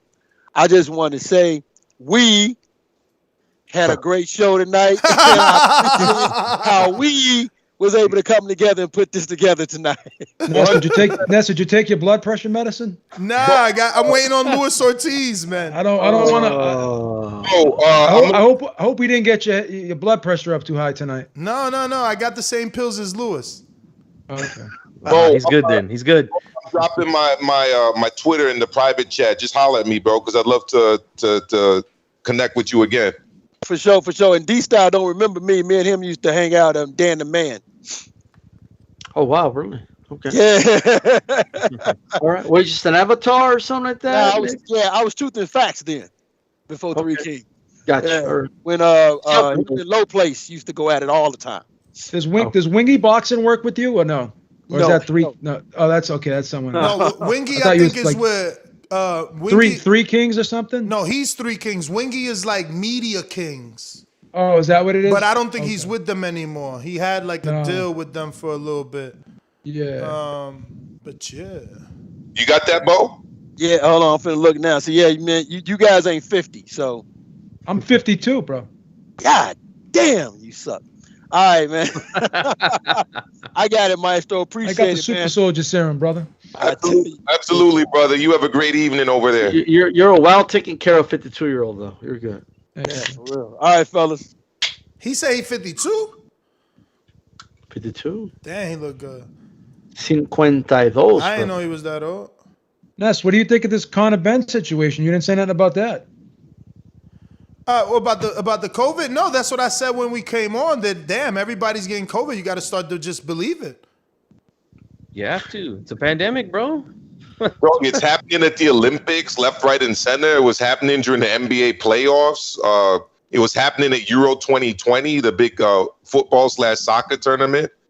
But we were just talking about this yesterday, Maestro, about how these fights are dropping like flies because of COVID. Yeah, but that doesn't. Wait a minute. You sure they're not scared, Beeb? Taking care of themselves. Fellas, you sure these guys aren't scared? Want to pull out the fight? Yeah, I think they're all scared. Put them on a polygraph. Maybe I think they're all scared. That's why they got fake vid. But I got to get to these super chats. We left them so far behind. Next one is from Atlanta that says, intrigued and the No Cap Show. We got 2 Keith Thurman haters. Thurman had 1 split decision loss to a legend. Whenever Thurman fights, everyone tunes in. Who's the Thurman haters on this panel? The people who want man fans. I like the people Thurman. who want man fans. I don't have Keith Thurman pom-poms, if that's what he means. But if you're not a man fan, you're called a hater. So D-Styles, I don't think I heard your take on Tank versus Keith one-time Thurman. Look, first of all, that is random. Like that's the most random fight thrown out there imaginable. That's like saying, like you know what I mean? It's that's so you crazy. like it. So you like right. it. Well, here it's like saying, "Oh, what if Crawford fights Canelo next?" Like it's like what? Like it's just out there, you know. So look, it would be impressive, and anyone who says it wouldn't be impressive is lying. Mm-hmm. Okay, like I'm just gonna say that flat out right now. First of all, I would just flat out say it. I wouldn't pick Tank Davis to win that fight. And if people aren't ready to just say that, then I don't know what to say. If you think Tank Davis can easily win or something, go ahead and say it. But at the end of the day, if Spence is going to get credit, let me sell you this. Let me sell you this. The guy that beat Spence, right? Then Tank Davis should get credit for beating Thurman, right? Yeah. Spence is supposed to be the best welterweight. Tank is moving up, hypothetically, if that fight happens. So, but it is random, though. I'd rather see Tank Davis fight some of these top lightweights, personally. But D-Styles, can I sell you on this? I mean, do you think Gervonta's a better fighter than Josecito Lopez? Of course. And he had success in that 7th round. A lot of it. Do you think Thurman is the old one time?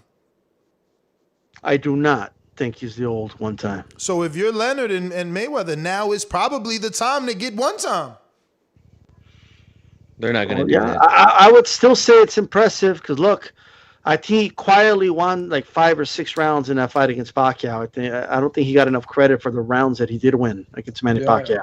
People remember the big moments, right? It's a competitive fight, man. That was a competitive fight. Can I restate my opinion about it? I'm guessing the silence is a yes. So, look, I hope I wasn't one of the people claiming people were calling a Thurman hater. Look, I think Thurman should be favored to win this fight. What I was saying essentially is that it would be better for Tank to lose to a Thurman because they could use the size excuse than to lose to a Teofimo Lopez, a Ryan Garcia, a Devin Haney, a Josh Taylor. Good point. Type fighter. So, I mean, it's a tough fight, but guess what? All of those fights are tough fights. And if he loses those fights, he doesn't have the built-in excuse of the size disadvantage. They're hedging. They're hedging, bro. But listen to me. Listen to me. There won't need an excuse. If you fight Tio, you don't need an excuse. You lost. So what? The only issue I have with that argument is this: like every time a guy moves up in weight, there's a quote unquote built-in excuse. The guy was too big. That's the case in every fight. You know what would have Canelo said and his camp said if they lost to Kovalev? Hey, we were trying to be great. We went to 175. It didn't work out. The guy was just too big, and he would have moved down. Yeah, but that's what he would have done. We keep it real, right? Yeah. Look, I said it. I'd rather him fight the top lightweights right now. That's what I would rather him do than do something like this. But it's impressive if he beats a Keith Thurman. You know what I mean? Can we just get this guy to fight somebody that the fans want to see him fight for once? Why does Tank need this fight though? Like, what significance does this fight? What do you mean? It's a legacy fight. This is a legacy fight. You beat a 2-time former unified champion at welterweight. It's a legacy fight. And Tank's not a welterweight, bro. But that's the point, though. The fight makes no sense. He can make more money fighting somebody else, bro. Oh, I don't know about that, babe. This is the biggest pay-per-view. I definitely know about that. Honestly, who's across an exhibition to me almost. The fact that he's gone up in weight. I think he can make more money or just as much fighting somebody else. But somebody on the other side of the street, though, right? Like a Ryan or something. There's no one else he can make. Who else could he get on pay-per-view with? I think Ryan is a pay-per-view fight, though, Ness. Okay, but that's, again, other side of the street. I live in my reality. Floyd already said in his press conference, we keeping it in-house. Thurman's in-house. I'm living in my reality. Romero. I'm not. I want the Rolly. I want this generation's. I wouldn't mind that fight. I want this generation. What I'm not hearing though, Master. Let me just flat out ask you: who wins that fight? Who do you think wins, Thurman or Tank? Can you go on record and tell me who you think wins that fight? We want you on record. I think I already said it. I think you have to favor Tank in that fight. Wow, the disrespect to Thurman. Sorry, did I say Tank? My fault. I'm getting tired. I've been up since 5 a.m. I meant to say Thurman. Okay, so you have to favor Thurman in that fight, meaning I think we all a lot of people kind of don't want to just say it. I'm not saying you, Maestro, but like, I don't know. It's like, just say if you think Thurman can beat him. But here's the thing. If the fight does happen, you're on record. And I don't want to hear people like if let's say Tank beats him. Oh, well, we knew he was going to beat him anyway. I don't want to hear that. People need to go on record. But what does this fight do for Thurman? What does this fight do for Thurman? That's what I was saying earlier. I'm going to repeat nothing. Did you say that? Did you say that earlier, Maestro? No, what I said, it's a bad fight for Thurman. No, it's not. I said I'd rather face Boots Ennis if I was Thurman. No, it's not. It's a no-win situation for I don't think it happens. I'm going to be honest. I got the interview, dog. That's not true. It's not going to happen, Ness. I spoke to Thurman about it. Happen. I hear you, B, but I spoke to Thurman about it. I love fucking with him. He doesn't feel like you. He feels like it's a big fight. He feels that it could be a bridge, so to speak, to that Earl fight. Ness, I have to ask your opinion on this, Ness. I have to ask your opinion on this. Please answer it honestly. All right? Is this a good look for Thurman calling out Tank right now? No, he ain't calling out Tank. You wait till the interview drops. Wait till the interview drops. I'll be waiting it's for like it. commenting on it. It's kind of like what did you lead me on here? I'm trying to put this together. Obviously, when I interviewed him, I led him into this. So all he does. You're trying to put this fight together, Ness. You're trying to put this fight together. Yeah. This is a super fight. Come on, Ness. Super fight. Ness, are you working for Tank on the PR end now? No, but it's a super fight. It's a super fight, and I'm just going off of Ellerby. He said a big pay-per-view for Tank. Now that doesn't mean that he's gonna do it, but he's had me thinking about a big pay-per-view for Tank ever since he said it. Never gonna happen, Tank. So wouldn't you be more excited for like Tank versus like Taylor or something like that? But we know that's not gonna happen. We just wouldn't that get the juices going a little more? No, D Styles. We just had the top-ranked matchmaker tell you that Taylor's busy with 2 mandatories. He ain't going, and then he wants to move up and fight Crawford. Like he's busy. He's busy. So is a Thurman thing realistic? It just sounds like a random hypothetical. This is a Nestor Gibbs. This is a Nestor Gibbs dream fight. All right. Here we go. Right. Check it out. Test the waters using the TBV community and to gauge like the temperature. Big pay-per-view, 147-pound fight. If you had to be the matchmaker, who would you put Tank in the fight with at 147 in October? At welterweight too. And he said, quote, big pay-per-view fight. I'll help you while your mind works. You know a Floridian. Oh shit, I stopped it by mistake. Fuck. Making you bust out the interview, Ness. You didn't want to do it, but I'm making you do it, Ness. See what I did? Ness. See what I did to you? Don't succumb to peer pressure, Ness. No, we gotta get this. Listen, it's the I'm like Thanos. I'm putting the freaking reality gem on you right now, making you release it. I gotta leak a little bit. On the podcast. Gervonta Tank Davis could be in an I quote big pay-per-view. Look at that boy Keith. Look how good he looking right there. If you had to be the matchmaker, that boy was spawned a super middleweight today. 147 in October. At welterweight too. And he said, quote, big pay-per-view. Quote, baby, big pay-per-view. Your mind works. You know a Floridian by the name of Andre. I was trying to sell Berto, Beeb. I love Berto. I love him. I'm going to get him a Christmas card. 4 years in activity. He's number 10 on the WBA right now today.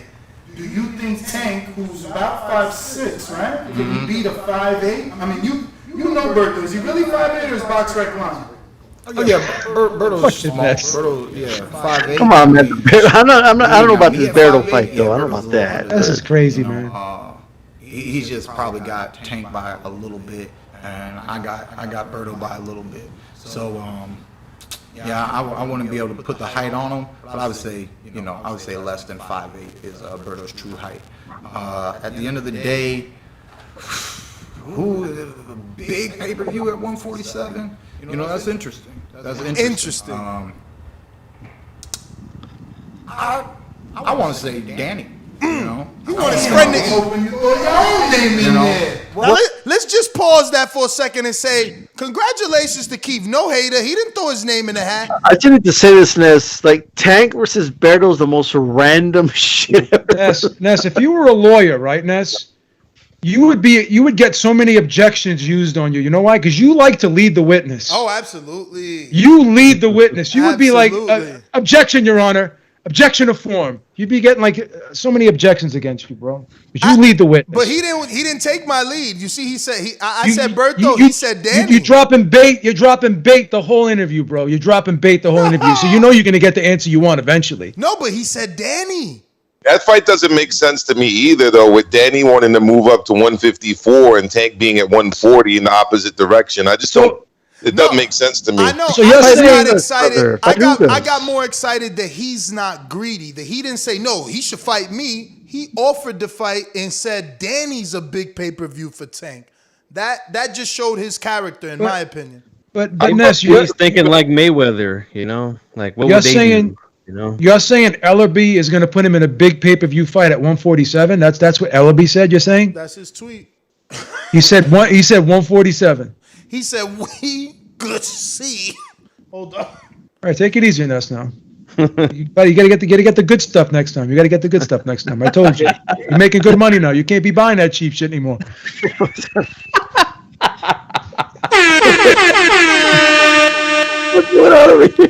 Yeah, Come on, Ness. so listen. So I'll admit this, that obviously his tweet could have been tongue in cheek, right? Cheek and tongue, whatever the phrase is. But the point is, he said, and I quote, "We could see Tank Davis in a quote unquote big pay-per-view at 147."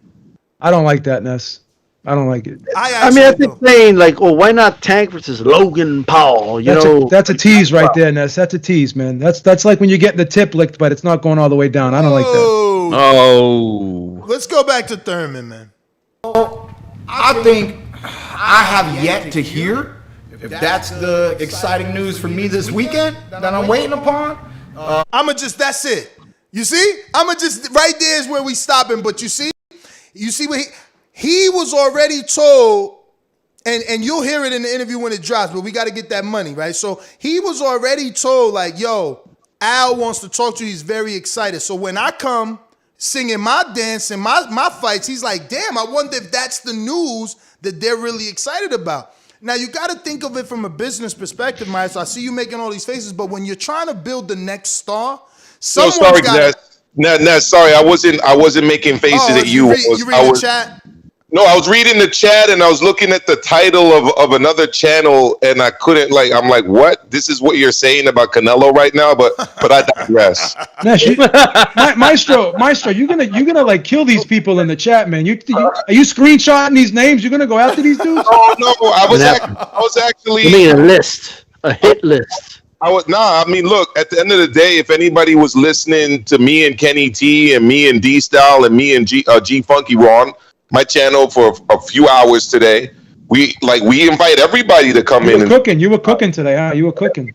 Everybody's welcome with us. Like, you come in, you say what you want to say. It's all love. We all want the same thing. We want big fights. We want entertaining fights. We just sometimes have different perspectives about things. That's all. I just want to say like these matches are so random. It's like saying, man, what about Mikey Garcia? That's just trying to be a matchmaker, man.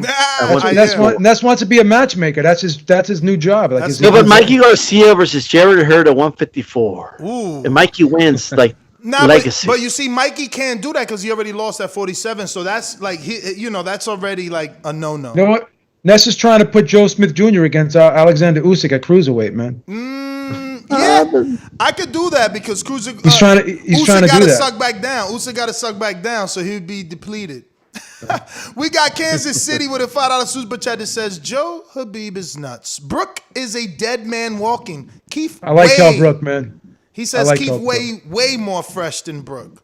He's right back with another one and says if Tyson had a concussion in practice or not, he would need time for his brain to heal. They said it happened to AJ before his loss. Oh, now he's got a brain injury. Shit. Let's fucking just call the fucking EMS truck, man. Let's get him some oxygen at this point. Yo, we got another one from DSV and Company. Says, yo, maestro, I was your last caller on your live. Was asking, should KOs diminish a great or legendary fighter besides heavyweight status? Would love to hear the others' opinions. Can you help her with that question that she asked you on your show, bro? Because I'm not understanding. Essentially, what I took from the call is that, look, in the heavyweight division, guys get knocked out. It's not really held against them very much because these guys bang the big boys. Shit happens, right? Look at Lennox Lewis, my favorite fighter of all time, right? 2 KO losses, came back, avenged both of them. It is what it is. The question was, why don't we give more credit to guys that have never been knocked down and guys that have never been knocked out and guys who've never had a 10-8 round against them? It's kind of the thing, like I related it to NBA basketball. Like I'm a favor of players like Rudy Gobert, but a lot of people are like, what, you like Rudy Gobert? Rudy Gobert sucks. Rudy Gobert trash. I'm like, no, he's not. He's a defensive specialist, right? So it's essentially the idea that we kind of overstate like offense and understate defense, and it's like, why do we do that? And if you agree that that's a thing, so that's kind of the question. I just think because offense is more exciting than defense. It just boils down to that. No one cheers for defense; they cheer for offense. I got a great question right now for everybody on the panel. Since COVID is on the rise again, do you think that fights are going to go back to the bubble eventually? I don't mind them, man. I love hearing those punches cleaner and the corner work too. When you got the crowd, you don't get to hear what the trainer's telling his fighter. You don't get to hear those punches land. I love the sound effects now that the bubble is empty. But do you think it's going to happen? Yeah, but come on, Ness. You like that better than a sold-out Atlanta? Like the energy you saw over there with Tank? No. But watch it. But if we're all being cautious because of, we're taking precautions because COVID's back on the rise and I'm gonna be home. Yeah, I would prefer to watch it in a bubble atmosphere to get better sound quality. But if we're not on COVID lockdown, I would rather be in Atlanta at a live fight for sure. I went to an Indian restaurant today. They made me put a mask on. Wow, in the restaurant? Yeah. Or to get into it, because usually to get into it, because I had an Indian buffet, man. Indian buffet today. Because when you sit down, like this thing happens where it's Indian buffet maestro. Indian buffet maestro. When you text me this afternoon, I was getting those vegetable pakoras, baby. Dude, best vegetarian food in the world, Indian food. Vegetable samosas, vegetable korma. Oh yeah. I almost was gonna get a takeout for you, but I think I can make the drive.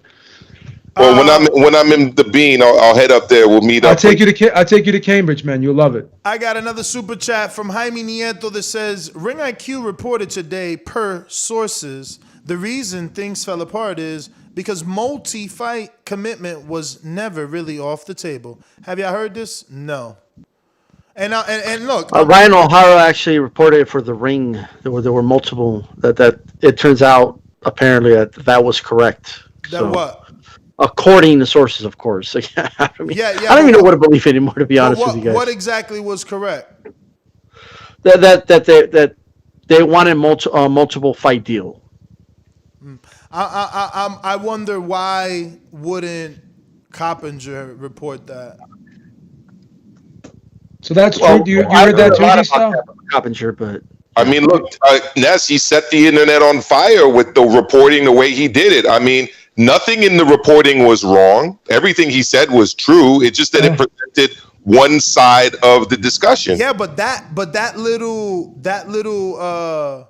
extra piece that could have made the article even bigger from a number standpoint. But for guys like us, Ness, that can read nuance and like to look into debates and can understand, a back and forth issue. Like a lot of people, they just want a quick link, a quick hit, give me that tagline, give me that quick quote, and then they run off with it. No, I'm just saying that if he puts that in the body, the article is a lot bigger. And even in that Eddie interview, all he said was, "I'm not really going to say anything. That's for the lawyers to work out." So even Eddie didn't really say too much about the whole thing. He learned his lesson from the Fury Joshua debacle. Let's hope so. He wasn't going to confirm or deny anything. No, he was very direct in the interview I seen. He was very direct in saying that he has nothing to do with the negotiation. He works for Canelo because Canelo wants him, but he's not leading negotiations. And he went as far as to say that he's taking himself out the equation not to mess this up for Canelo. So he understands that. Yeah, I got to give him credit for that. Because you know what, Ness? There's still the potential with the amount of times Canelo fights a year. There's still a potential that if he gets a B-Vol away in September, that this Caleb Plant fight could potentially be there in December. They could revisit this. They could revisit this. Eddie said that on 2 interviews already. Boxing Social and someone else. He said that this doesn't mean that the fight can't be revisited, and this doesn't mean that it's completely dead. Thank you. Triple G3 is coming up. But he did make this clear, Maestro, that the date of the 18th is done for Plant and Canelo. Yes, that doesn't mean that the December fight, right, like he had against Callum Smith, is off the table, right? No. Get the B-Vol fight, get your 20-25 million there, and you still potentially have a big fight in December, because the PBC is not going to be able to find a big fight for Caleb Plant. You know, I don't know. Yo, you keep saying they're not going to find a big fight for Caleb Plant, but why you keep acting like Bivol's a big fight? You know it's not, man. Don't do that. Okay, he didn't say it was a big fight. He didn't say it was. No, but he glosses it over. Every time he says what Canelo's going to do, he glosses it over and just says, Ness, I'm sorry, Ness, but I don't like my words being like twisted around. So he didn't say it was a big fight, Ness. He didn't say it was a big fight. I'm not blaming you, but I want to be clear, because next thing people in the chat are going to come at me, not for what I said, but for somebody said I said. Here's the thing.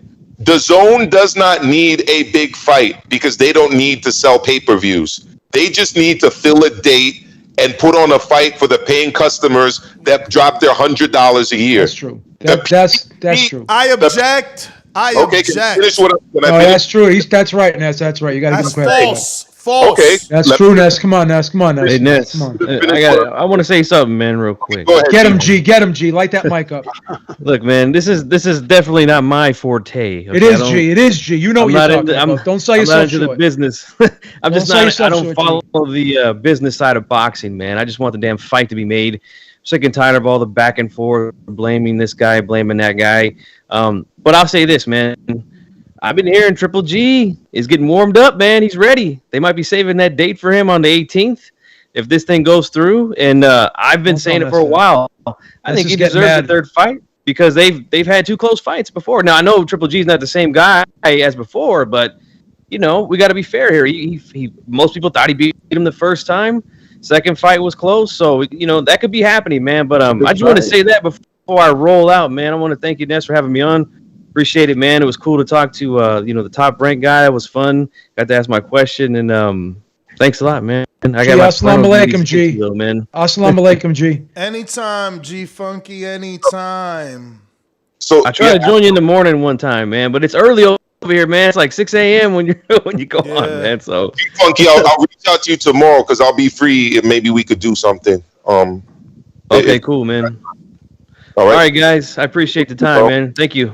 So, Ness, let me just finish what I was saying real quick. So, they don't need a huge fight for Canelo. They just need a fight that will satiate the appetite of the DAZN people to not get us super mad that we're losing out on not getting to see Canelo.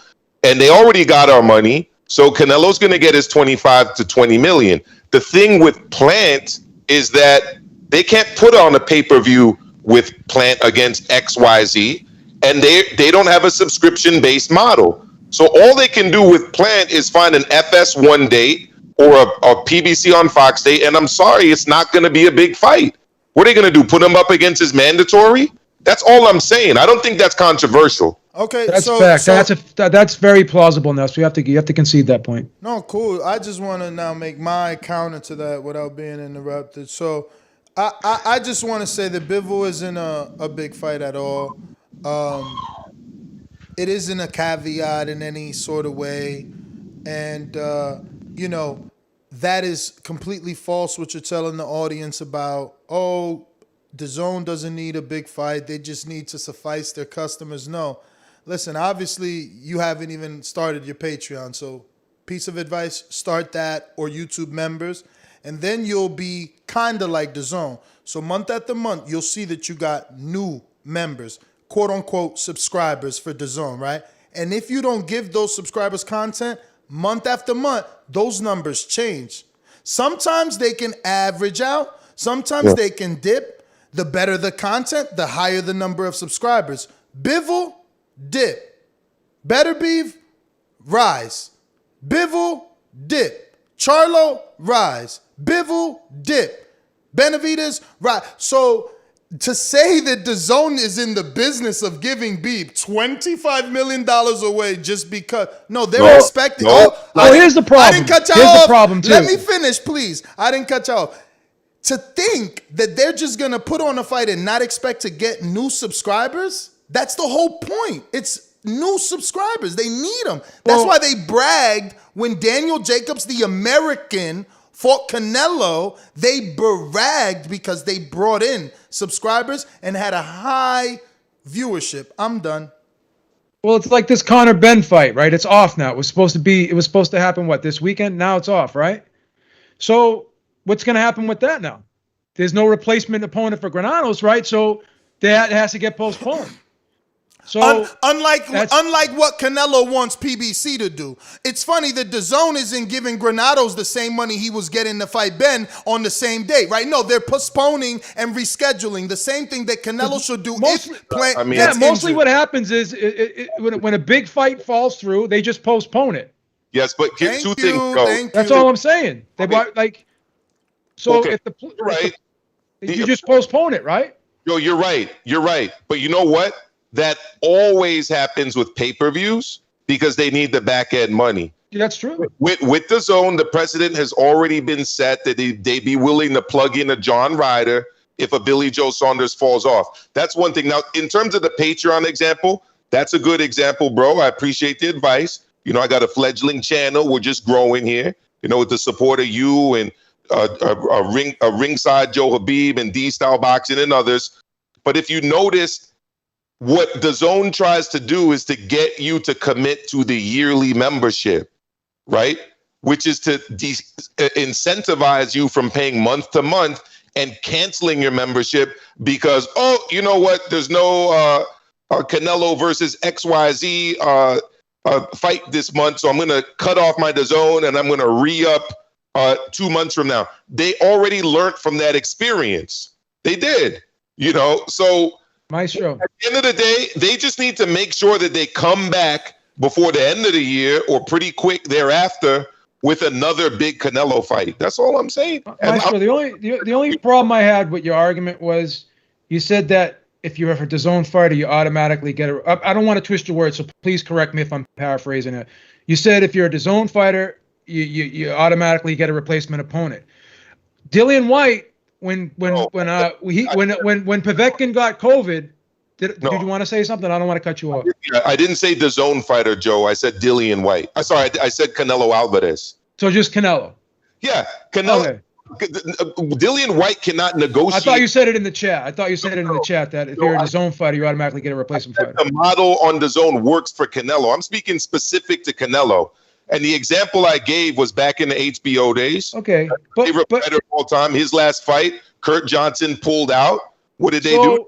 Then the guy from the undercard. They could do that because it wasn't on pay-per-view. Oh yeah, if that's your argument that you would have to take it off pay-per-view if it was a lesser opponent, I'm on board with that. I'm not disputing that. That's a fair point. I'm just trying to figure out Bivol, okay, I didn't know Plant was this big mega attraction that we gotta make that one. You know what I mean? I didn't know that. Look at Ness. Look at his face getting all crinkled up. He looks like an overcooked piece of bacon right now. Look how shriveled his big name that we just got. That one. No Bivol. What do you mean? No. These styles again. It's not the Plant name. It's only what this fight represents. Yeah, We the need to significance keep of the fight. We It's need the to keep the significance of the same fight. energy. We need to keep the same energy when other people are going for undisputed. I mean, the world stops when AJ and Fury was gonna Yeah, fight. Ness, but guess what? Like Tater Ramirez didn't get these amazing ratings, and it was for undisputed. But we respected that undisputed. Here's my point. I get that undisputed is a big deal. I also think fighting a quality fighter, right, and a weight class above you is a quality fight as well, right? And we're going to be just because Nestor Gibbs doesn't want to fork out money to watch, Kid's loaded. He can do fight it. with Bivol, that doesn't necessarily mean nobody will fork out money. No, but that's Let me tell you I didn't say that. He'll pack 70,000 in the stadium against Bivol too. Ain't nobody $10. nobody know who Billy Joe Saunders was. $10. None of my cousins and uncles that watch Canelo knew who the hell Billy Joe Saunders was. $10. None of them did. They're gonna watch because it's Saul Canelo Alvarez, and they could sell it as he's gonna move up. He's going to fight this tough Eastern European. They're saying that there's an Eastern European takeover. We'll get dudes like Paulie Malignaggi saying that the Eastern Europeans are where it's at. Just watch, they're dominating. They could sell it. Okay, it's not any more or less sellable than a fan fight. That's not by much anyway. So I don't know if he can respond. I don't know if he can respond to that. Ness. That was a good argument right there. Este negro tiene que irse. I gotta get. Oh, look at that one. Look at that one. Okay, but it's been a pleasure to talk to all of you. All right, I look forward to getting back on the Boxing Voice very, very soon. I look forward to continuing to discuss this matter with my brother Joe Habib and my brother D Style Boxing. It was some great, lively debate. I appreciate everybody in the chat. All right, hit the like button. All right, check out Ringside Reporter. Check out D Style Boxing. Check out Maestro A Boxing, and keep showing my brother Ness the love and support that you always do and have. That is it for me, everybody. I am out. Thank you. Have a good one, brother. I'll see you later.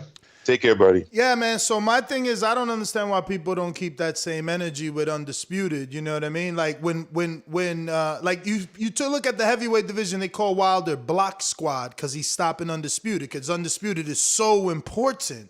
When you look at Ramirez and Taylor, Eddie gets all this praise and Bob Arum because they work together to make undisputed. Here we are. There's like literal man fans, Canelo ball lickers who are still saying, they're like, oh, Bivol's a way better fight than Plant. How could Bivol be way better than Plant if Plant has the missing piece to create history? Not only will like Beeb already stated, the division will be undisputed for the first time, right?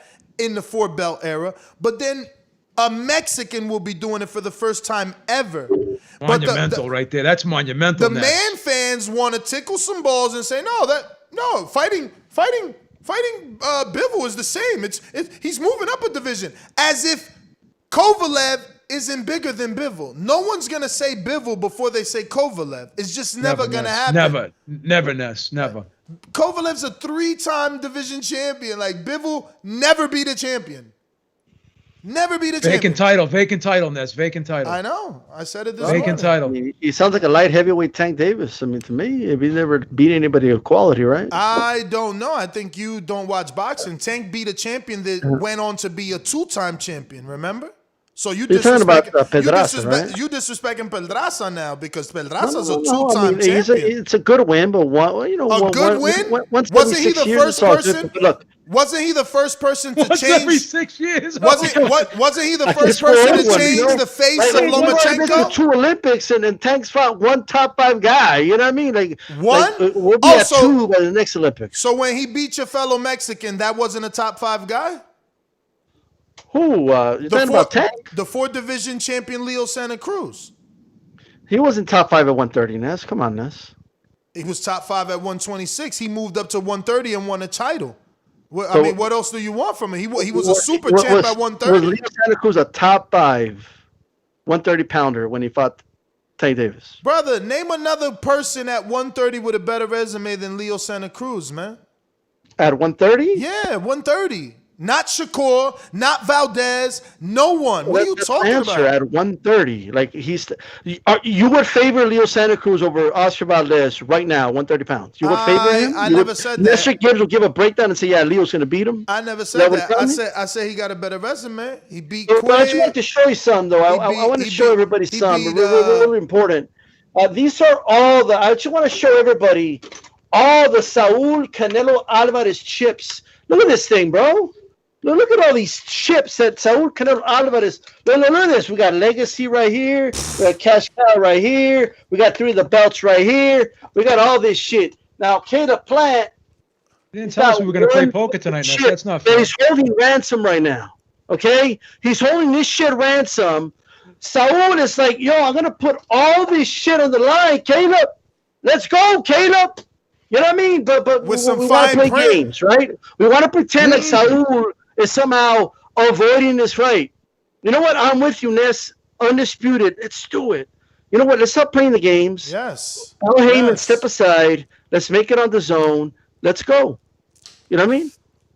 You know, that's I'm all for that. Let's do it on the zone. Hey, D-Style, that's the funny thing that all these fanboys, they say let's do it on the zone, but it's the zone that can't afford the counteroffer. See, Maestro was saying that other lie to the audience. Oh, we started at 40 million. No, the fuck we didn't. We started at Eddie Hearn's offer. Not offering the 40 million. I get that. No. I'm saying that Maestro was telling the audience we started negotiating at 40. That's not true. We started negotiating with Eddie Hearn offering a 1-fight deal to Caleb Plant on PBC on the zone.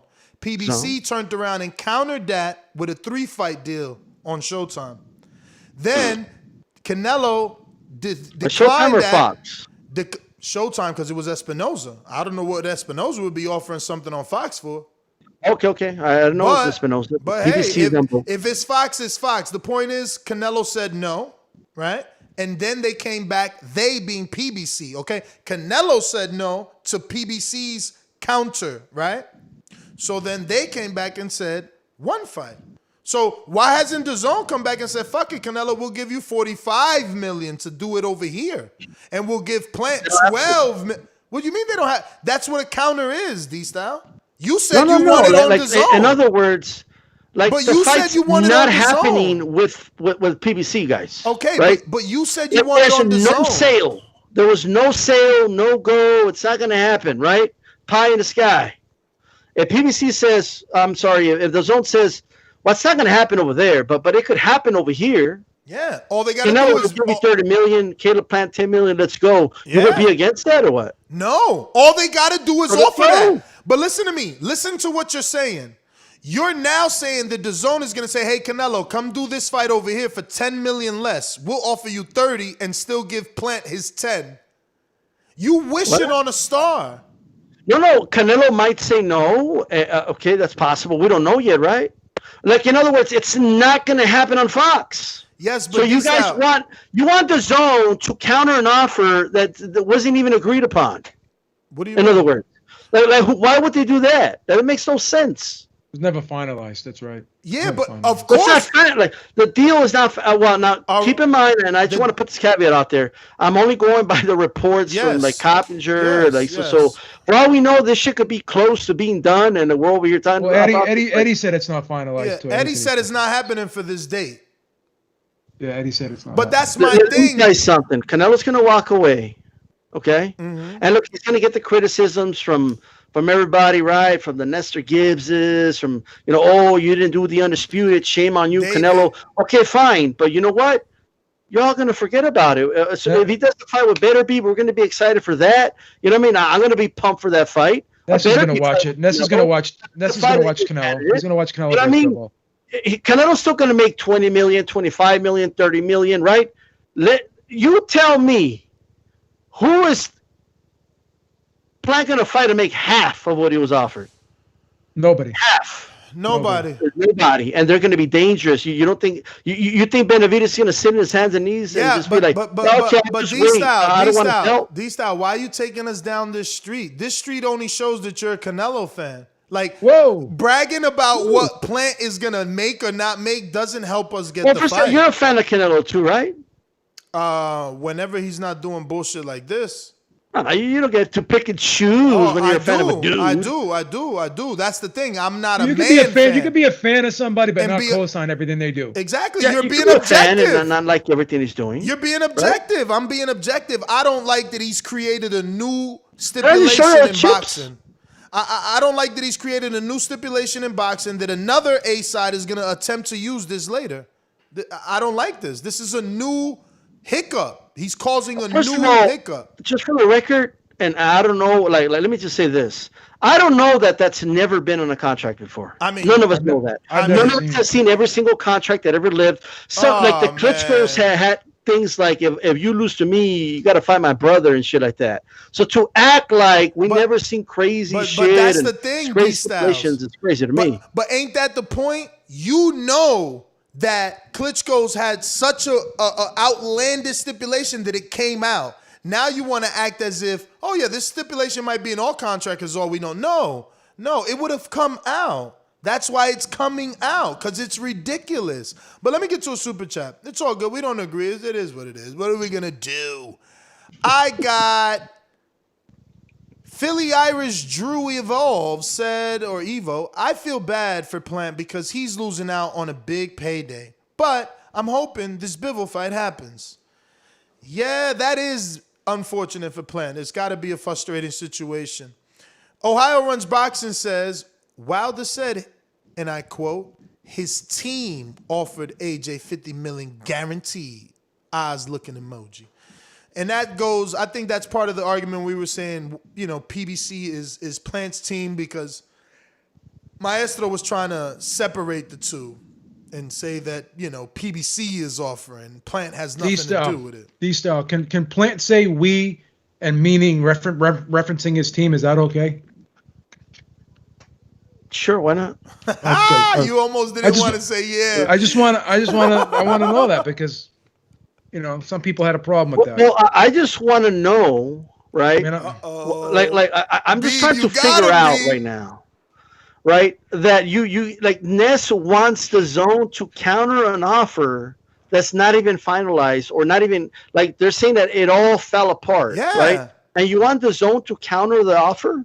Is that what he's saying right now? Yo, they don't need to counter shit, because they don't need, like they're not a pay-per-view platform. Maybe I'm using the wrong terms, right? What I would like the zone to do is say, Canelo, Plant, since you guys are not gonna do the fight over there, we would offer you this now to do it over here.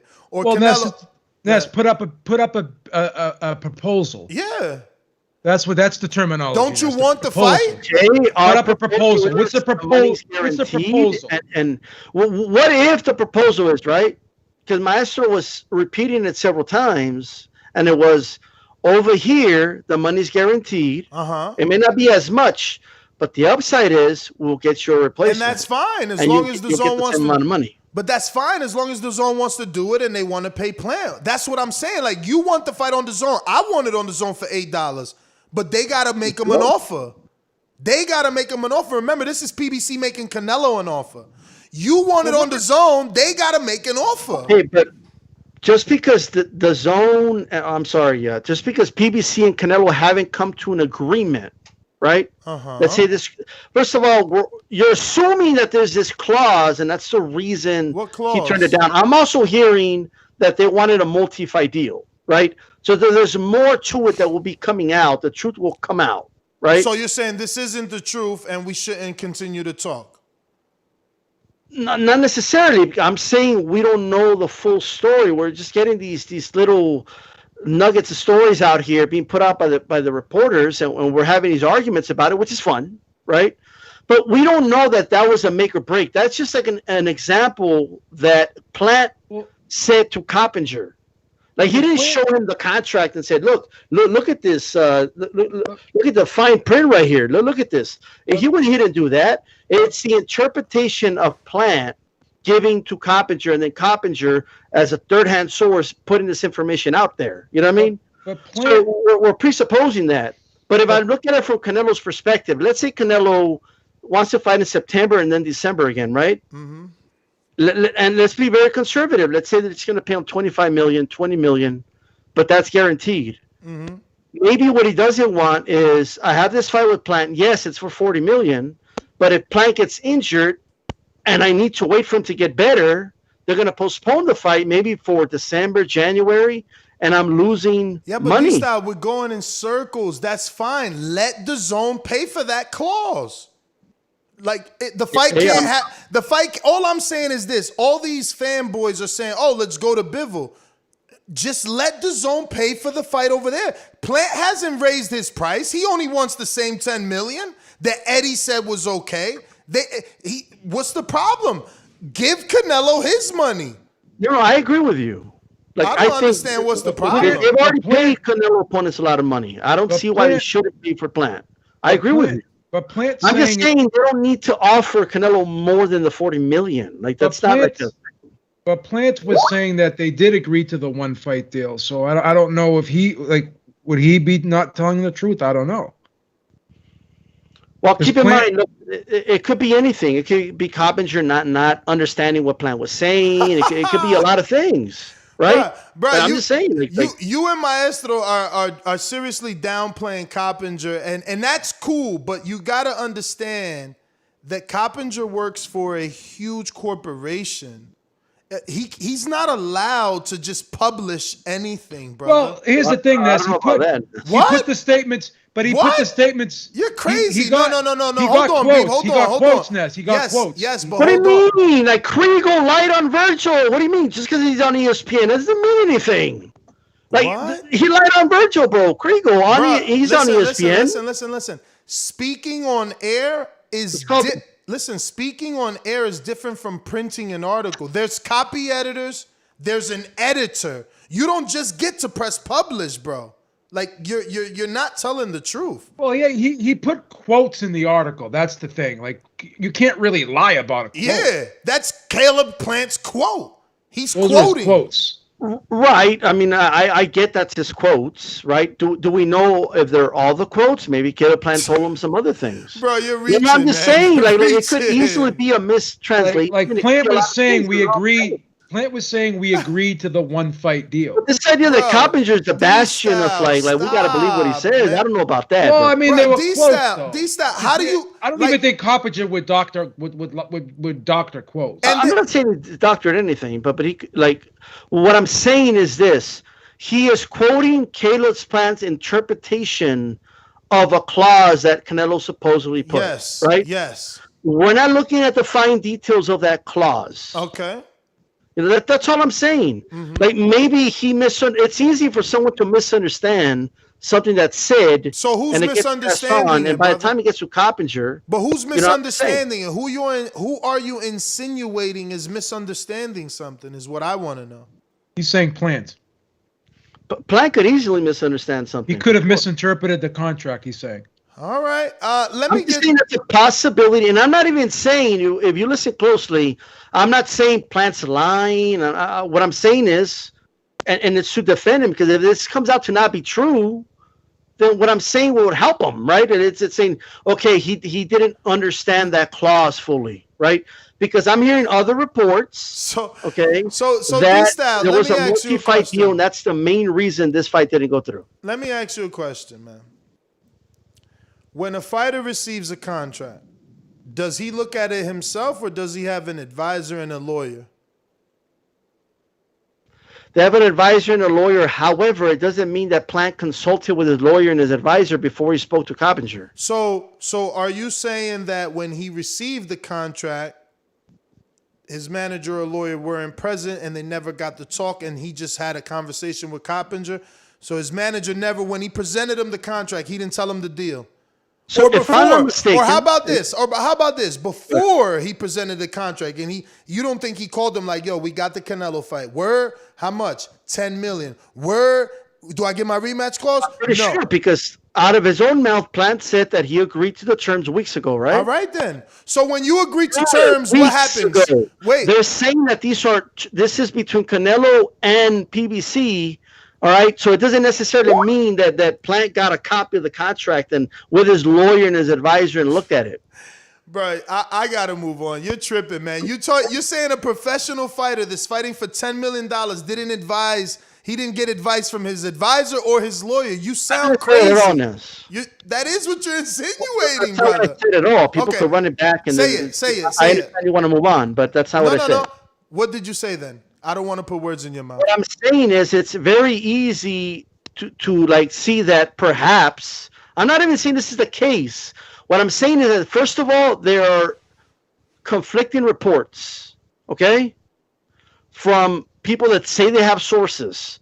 A lot of journalists, some of them that work for The Ring, conflicting with what Coppinger is saying. But what you're saying that it was due to a multiple fight contract. That's number one. That's the main reason it was done. Can I rebut now? Back to the other point. Let me rebut that one. Was speaking to Coppinger, and Coppinger didn't ask him about this clause. Plant was speaking about Canelo's wedding. He was speaking about all the stuff that they've been waiting for Canelo. I signed it weeks ago, and he just threw it out there as an example. There's this ridiculous clause about if I get hurt, I got to wait for him. But if he gets hurt, he gets a replacement opponent. And we're all basing it off of some quotes, right? We're not looking at the fine print. We're not looking at the contract at all, brother. D-Styles. That's all I'm saying. D-Styles, are you not noticing that you're valuing Ryan O'Hara and his sources over ESPN and the actual fighter in the fight, who, whether you want to believe had a lawyer or an advisor present, received the physical contract? Like, are you listening to yourself? You're jumping off the cliff, man. No. Ness, I already said he agreed to the deal weeks ago. I'm sure he's seen the contract. I'm sure he's talked to his advisor. Okay, but this idea that Plant, gave Coppinger the nitty-gritty details. No, he was just speaking offhand, right? And we're going by those quotes. Plant was never quoted with a lot of the arguments you're making. There's no quotes of Plant.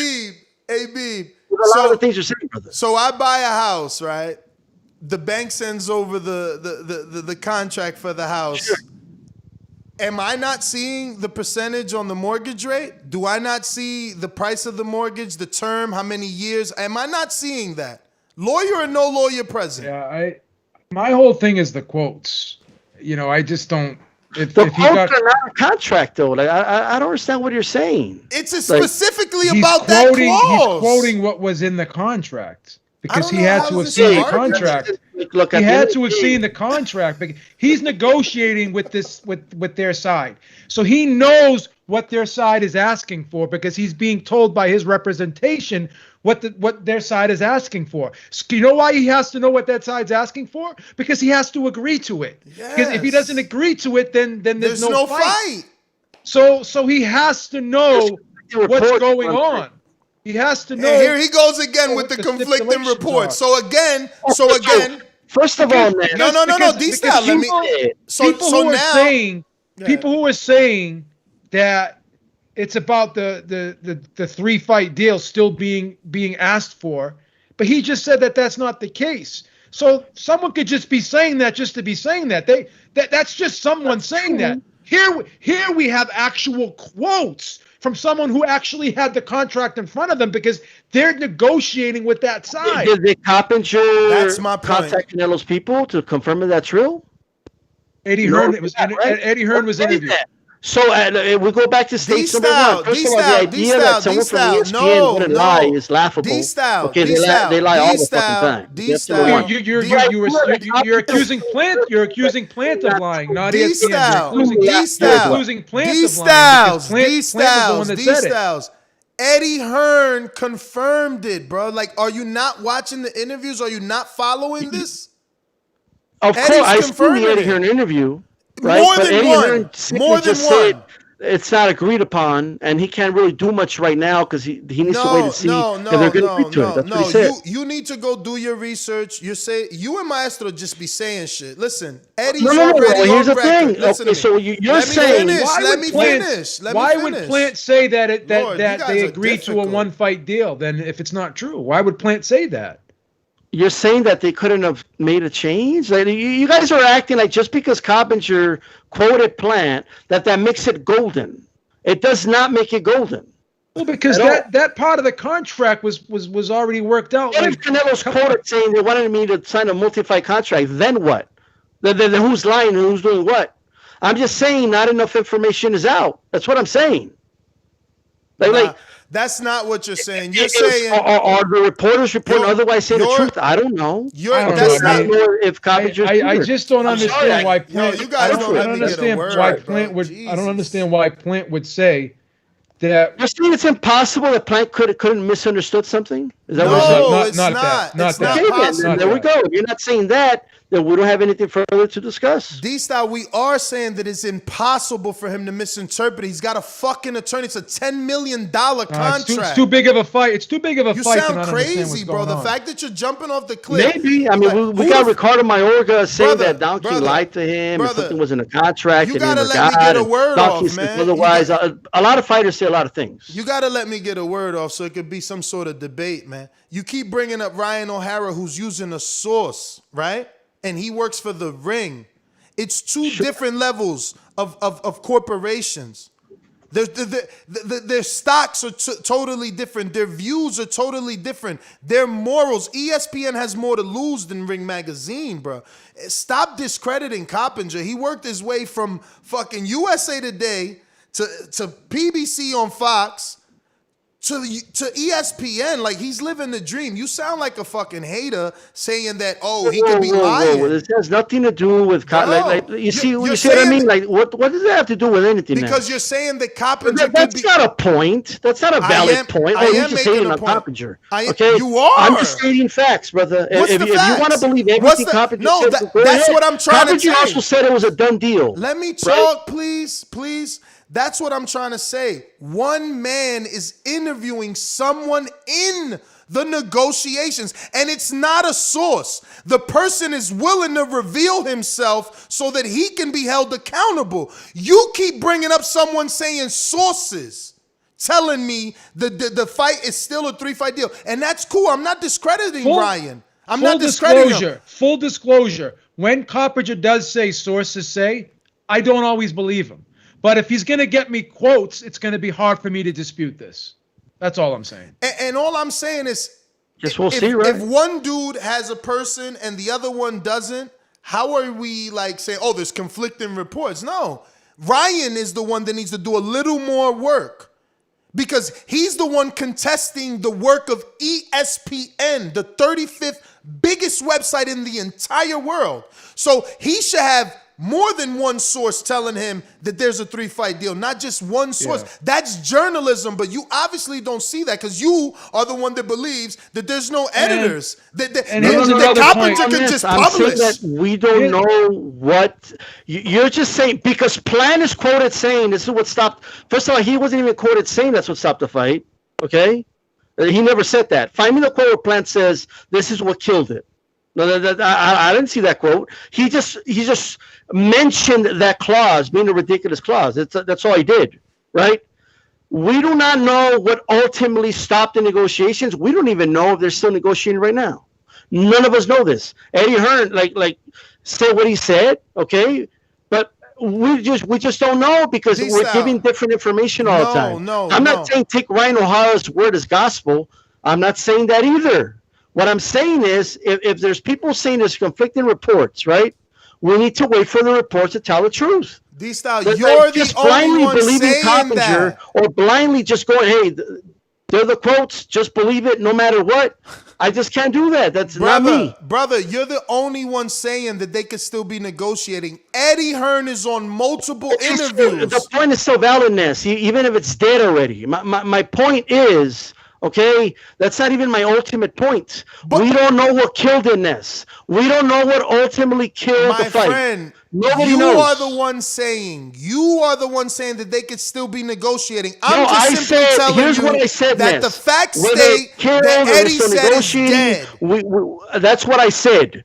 But the point of we don't know what ultimately caused the fight to not be made, not be finalized, we don't know. It's funny that Michael Coppinger breaks the news and uses the word. Did Plan come out and say? Did Plan come out? Is he quoted saying that? Am I allowed to talk with you or what? Specific clause? Am I allowed to talk or are you just going to keep repeating everything you said? I'm just asking. I'm just saying. Coppinger comes out the first time he breaks the news and he uses the word "fight's dead." Eddie does an interview and says "fight's dead" for September 18th. We can renegotiate for a later date, but for that date, it's dead. You're the only one here telling this audience. Let's say that I it's give not. you that. Put that aside. Do you know what stopped the fight from happening, period? Whatever they're saying. Are you saying that the clause is the reason? Is Plant quoted saying this clause is the specific reason this fight's not happening?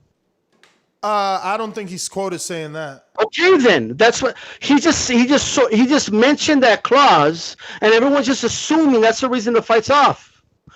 What I'm saying is that according to O'Hara and others, all right, that the reason it's dead is.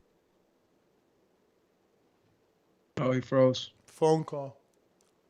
Because that it was a one-fight deal. Let's wait for the truth to come out. That's all I'm saying.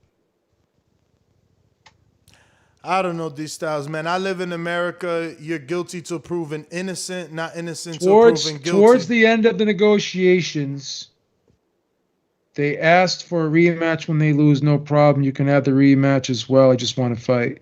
Plant told ESPN he agreed to sign the deal 2 weeks ago with no arguments about money or stipulations besides the one-way rematch clause. It would only go into effect if Alvarez lost, which Plant said he agreed to. There was also, okay, so let's see what the other issue is. So in the end, okay, so he said the Nashville native said the star fighter had other ridiculous requests. One that is absurd. If I get injured or sick, then he gets a late replacement for the same amount of guaranteed money. But if he gets sick or injured, then we got to wait for him. Plant added. We are at 7.5 weeks from the fight. We've lost valuable time that should be spending, promoting, and drug testing for a fight of this magnitude. I question whether legacy or money is the real motive. We've been waiting for him to get done with his wedding. Okay, that we already know that. But so basically, he's insinuating. He didn't come out and say, but he's insinuating that this injury stipulation is the holdup. Because 2 weeks ago, this was not a request, but this was an added request along with the rematch clause. And he agreed to everything 2 weeks ago. Then this popped up. But let me get to these super chats because we got to get up out of here. Mad Bent in Kansas City. Canelo ducked. He's still on a Euro tour. Capuni. Canelo a walking Hall of Famer. That's true. Will Lynch. Can Ness please get a word in edgewise? Nah, dog. They on one today. My Gene Bet says, Maestro, love the t-shirt, brother. Fist up emoji. Glove, boxing glove, boxing glove. What rep is showing some love? Lidge Low in Decatur, Georgia says, how do you feel about a judge judging a fight from a room? I love that. I've always said they need to be away from the audience and away from influence. You get a better view on television, right? They need their own TV, headset, and that's it. And no commentary for their ass either. No influence. What do you guys think about judges judging from a room? I always said that. You don't remember when I said that before, that they should just watch the monitor like the fans do, so they can get instant replay and they can get the better camera angles. I've always said that. Yes. I think I would be in favor of it if there's no commentary. Meaning, like, I'm okay if there's a crowd noise. I'm okay if they hear the ref and all that, or whatever. But I don't think they should be able to hear what the corners are saying, what the commentators are saying. As long as that's true. I wouldn't want them to hear the commentators either, man. Ring IQ Boxing Talk says, Bruce, what qualities do you look for in a fighter? Sorry, brother, you got to ask those questions on Patreon, and he's gone. Jaime Nieto says, listen to all you guys' show. Love all the content. It's a beautiful thing to have this many platforms for boxing and have you all collaborate. Jaime Nieto back with another one that says, Jamal Charlo has also come out and said he'd fight Plant if this fight didn't happen. I know Charlo says a lot of stuff, though. Thoughts? Yeah. Since I don't believe it until I see it, because Why would you fight him and not Benavidez? But I get it. I guess he got the title. But I don't know. I don't know that I believe Charlo with that. What about y'all? I don't believe it. Not sure. I don't believe it. Will Lynch. It didn't matter if Plant didn't take the fight now. Canelo has options. Look how much attention he got when Plant backed out. Now all eyes are on him. Yeah, I just don't feel that this was an elaborate publicity stunt. I just think the negotiations genuinely fell apart. Jaime Nieto says, I'm loving all the debates and differences of opinions. Great show. Intrigue and the No Cap Show says, Thurman versus Ugas, Spence versus Pack, Bud versus Porter equals a nice welterweight tournament. Thurman has the best numbers at welterweight besides Manny. Anybody saying they don't want to see Thurman fight is capping. Ness, put a poll up. Thurman versus Kell Brook. Ew.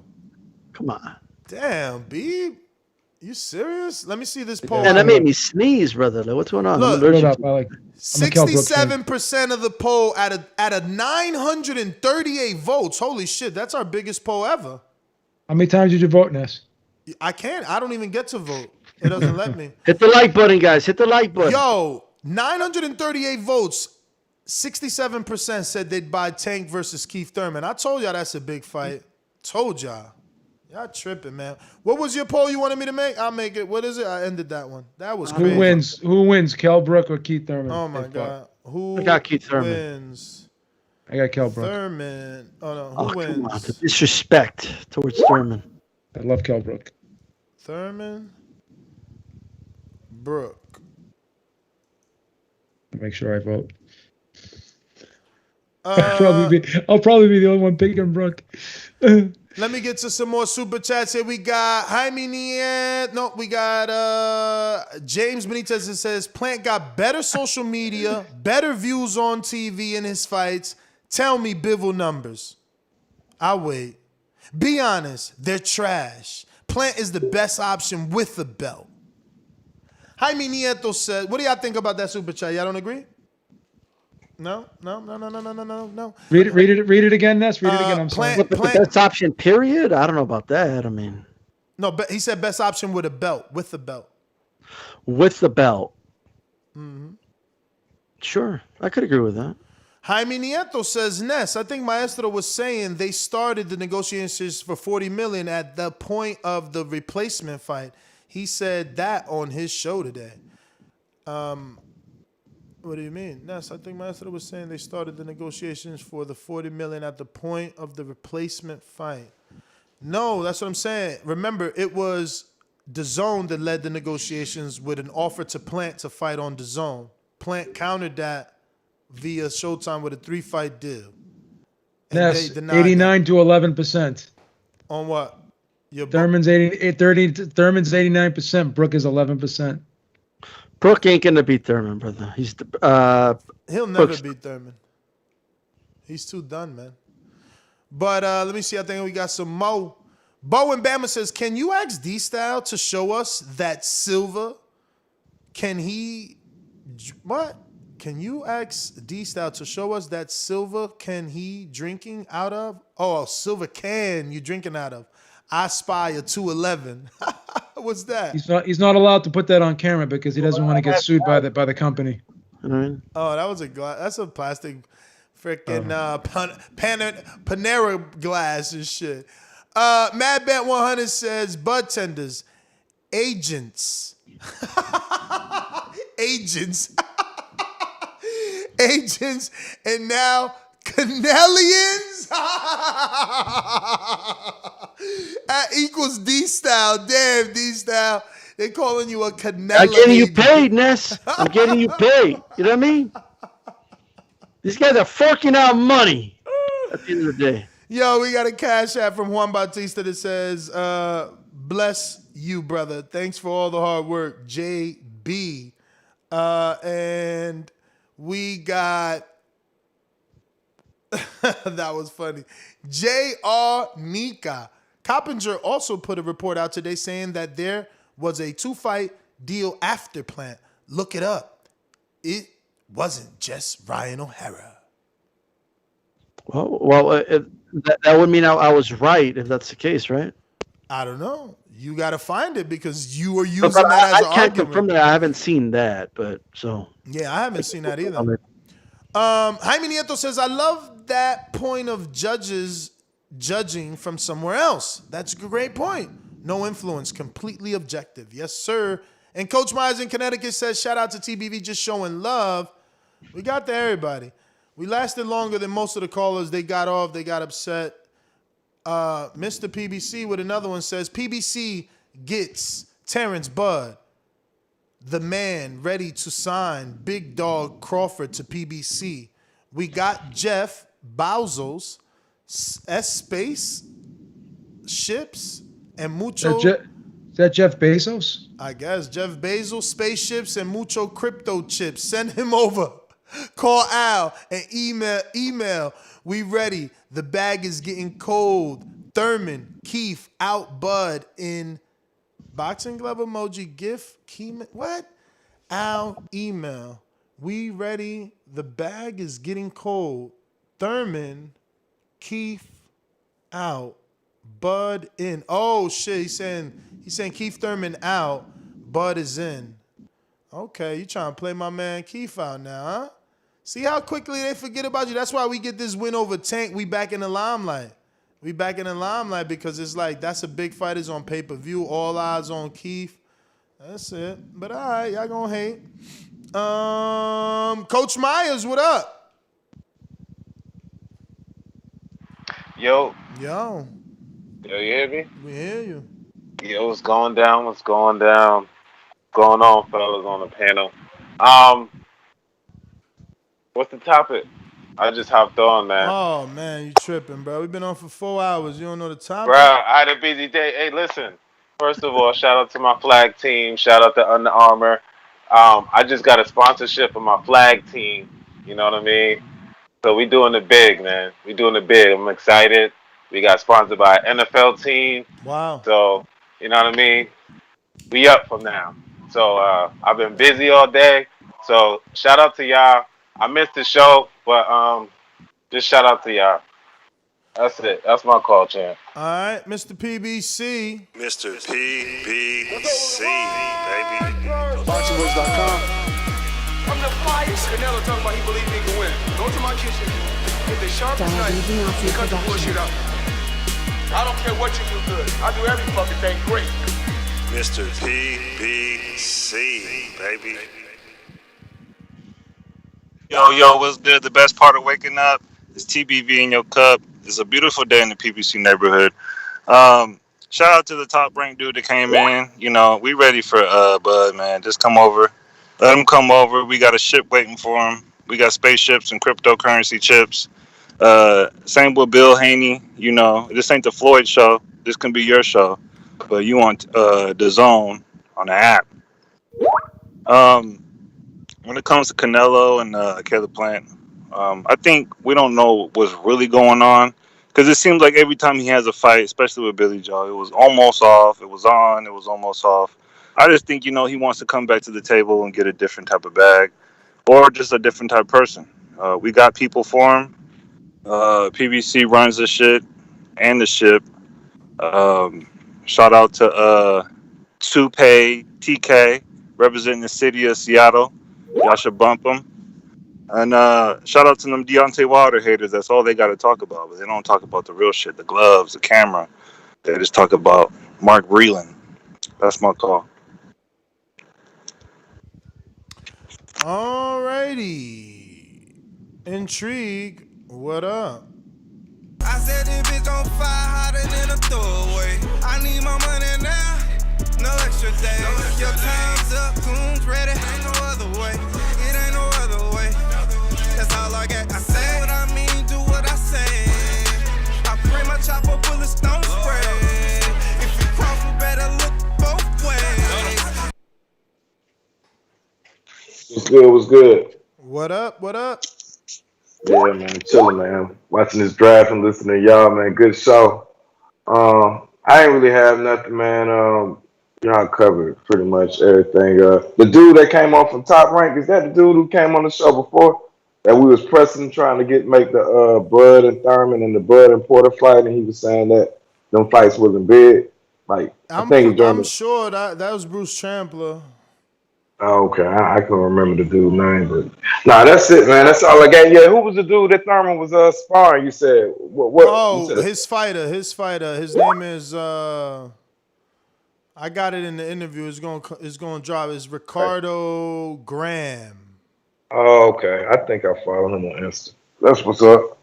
But yeah, that's what's up, man. Keep it up, man. I ain't got nothing else to say. All right. Looks like I got a counter from Mr. PBC. Yo, man. Keep Thurman out, Bud in. We ready for Bud. Keep Thurman small change. We don't want to spend no small change no more. We ready to spend big change on Bud. Terrence Bud Crawford. This is gonna be what PBC needs. He's gonna be the next Floyd. Floyd said he's the best welterweight of all time. He's gonna be the next best. So Bill Haney, if you ready to sign with somebody big, get on now, man. You know, the money's going up. And if you get left behind, you're gonna get the small money.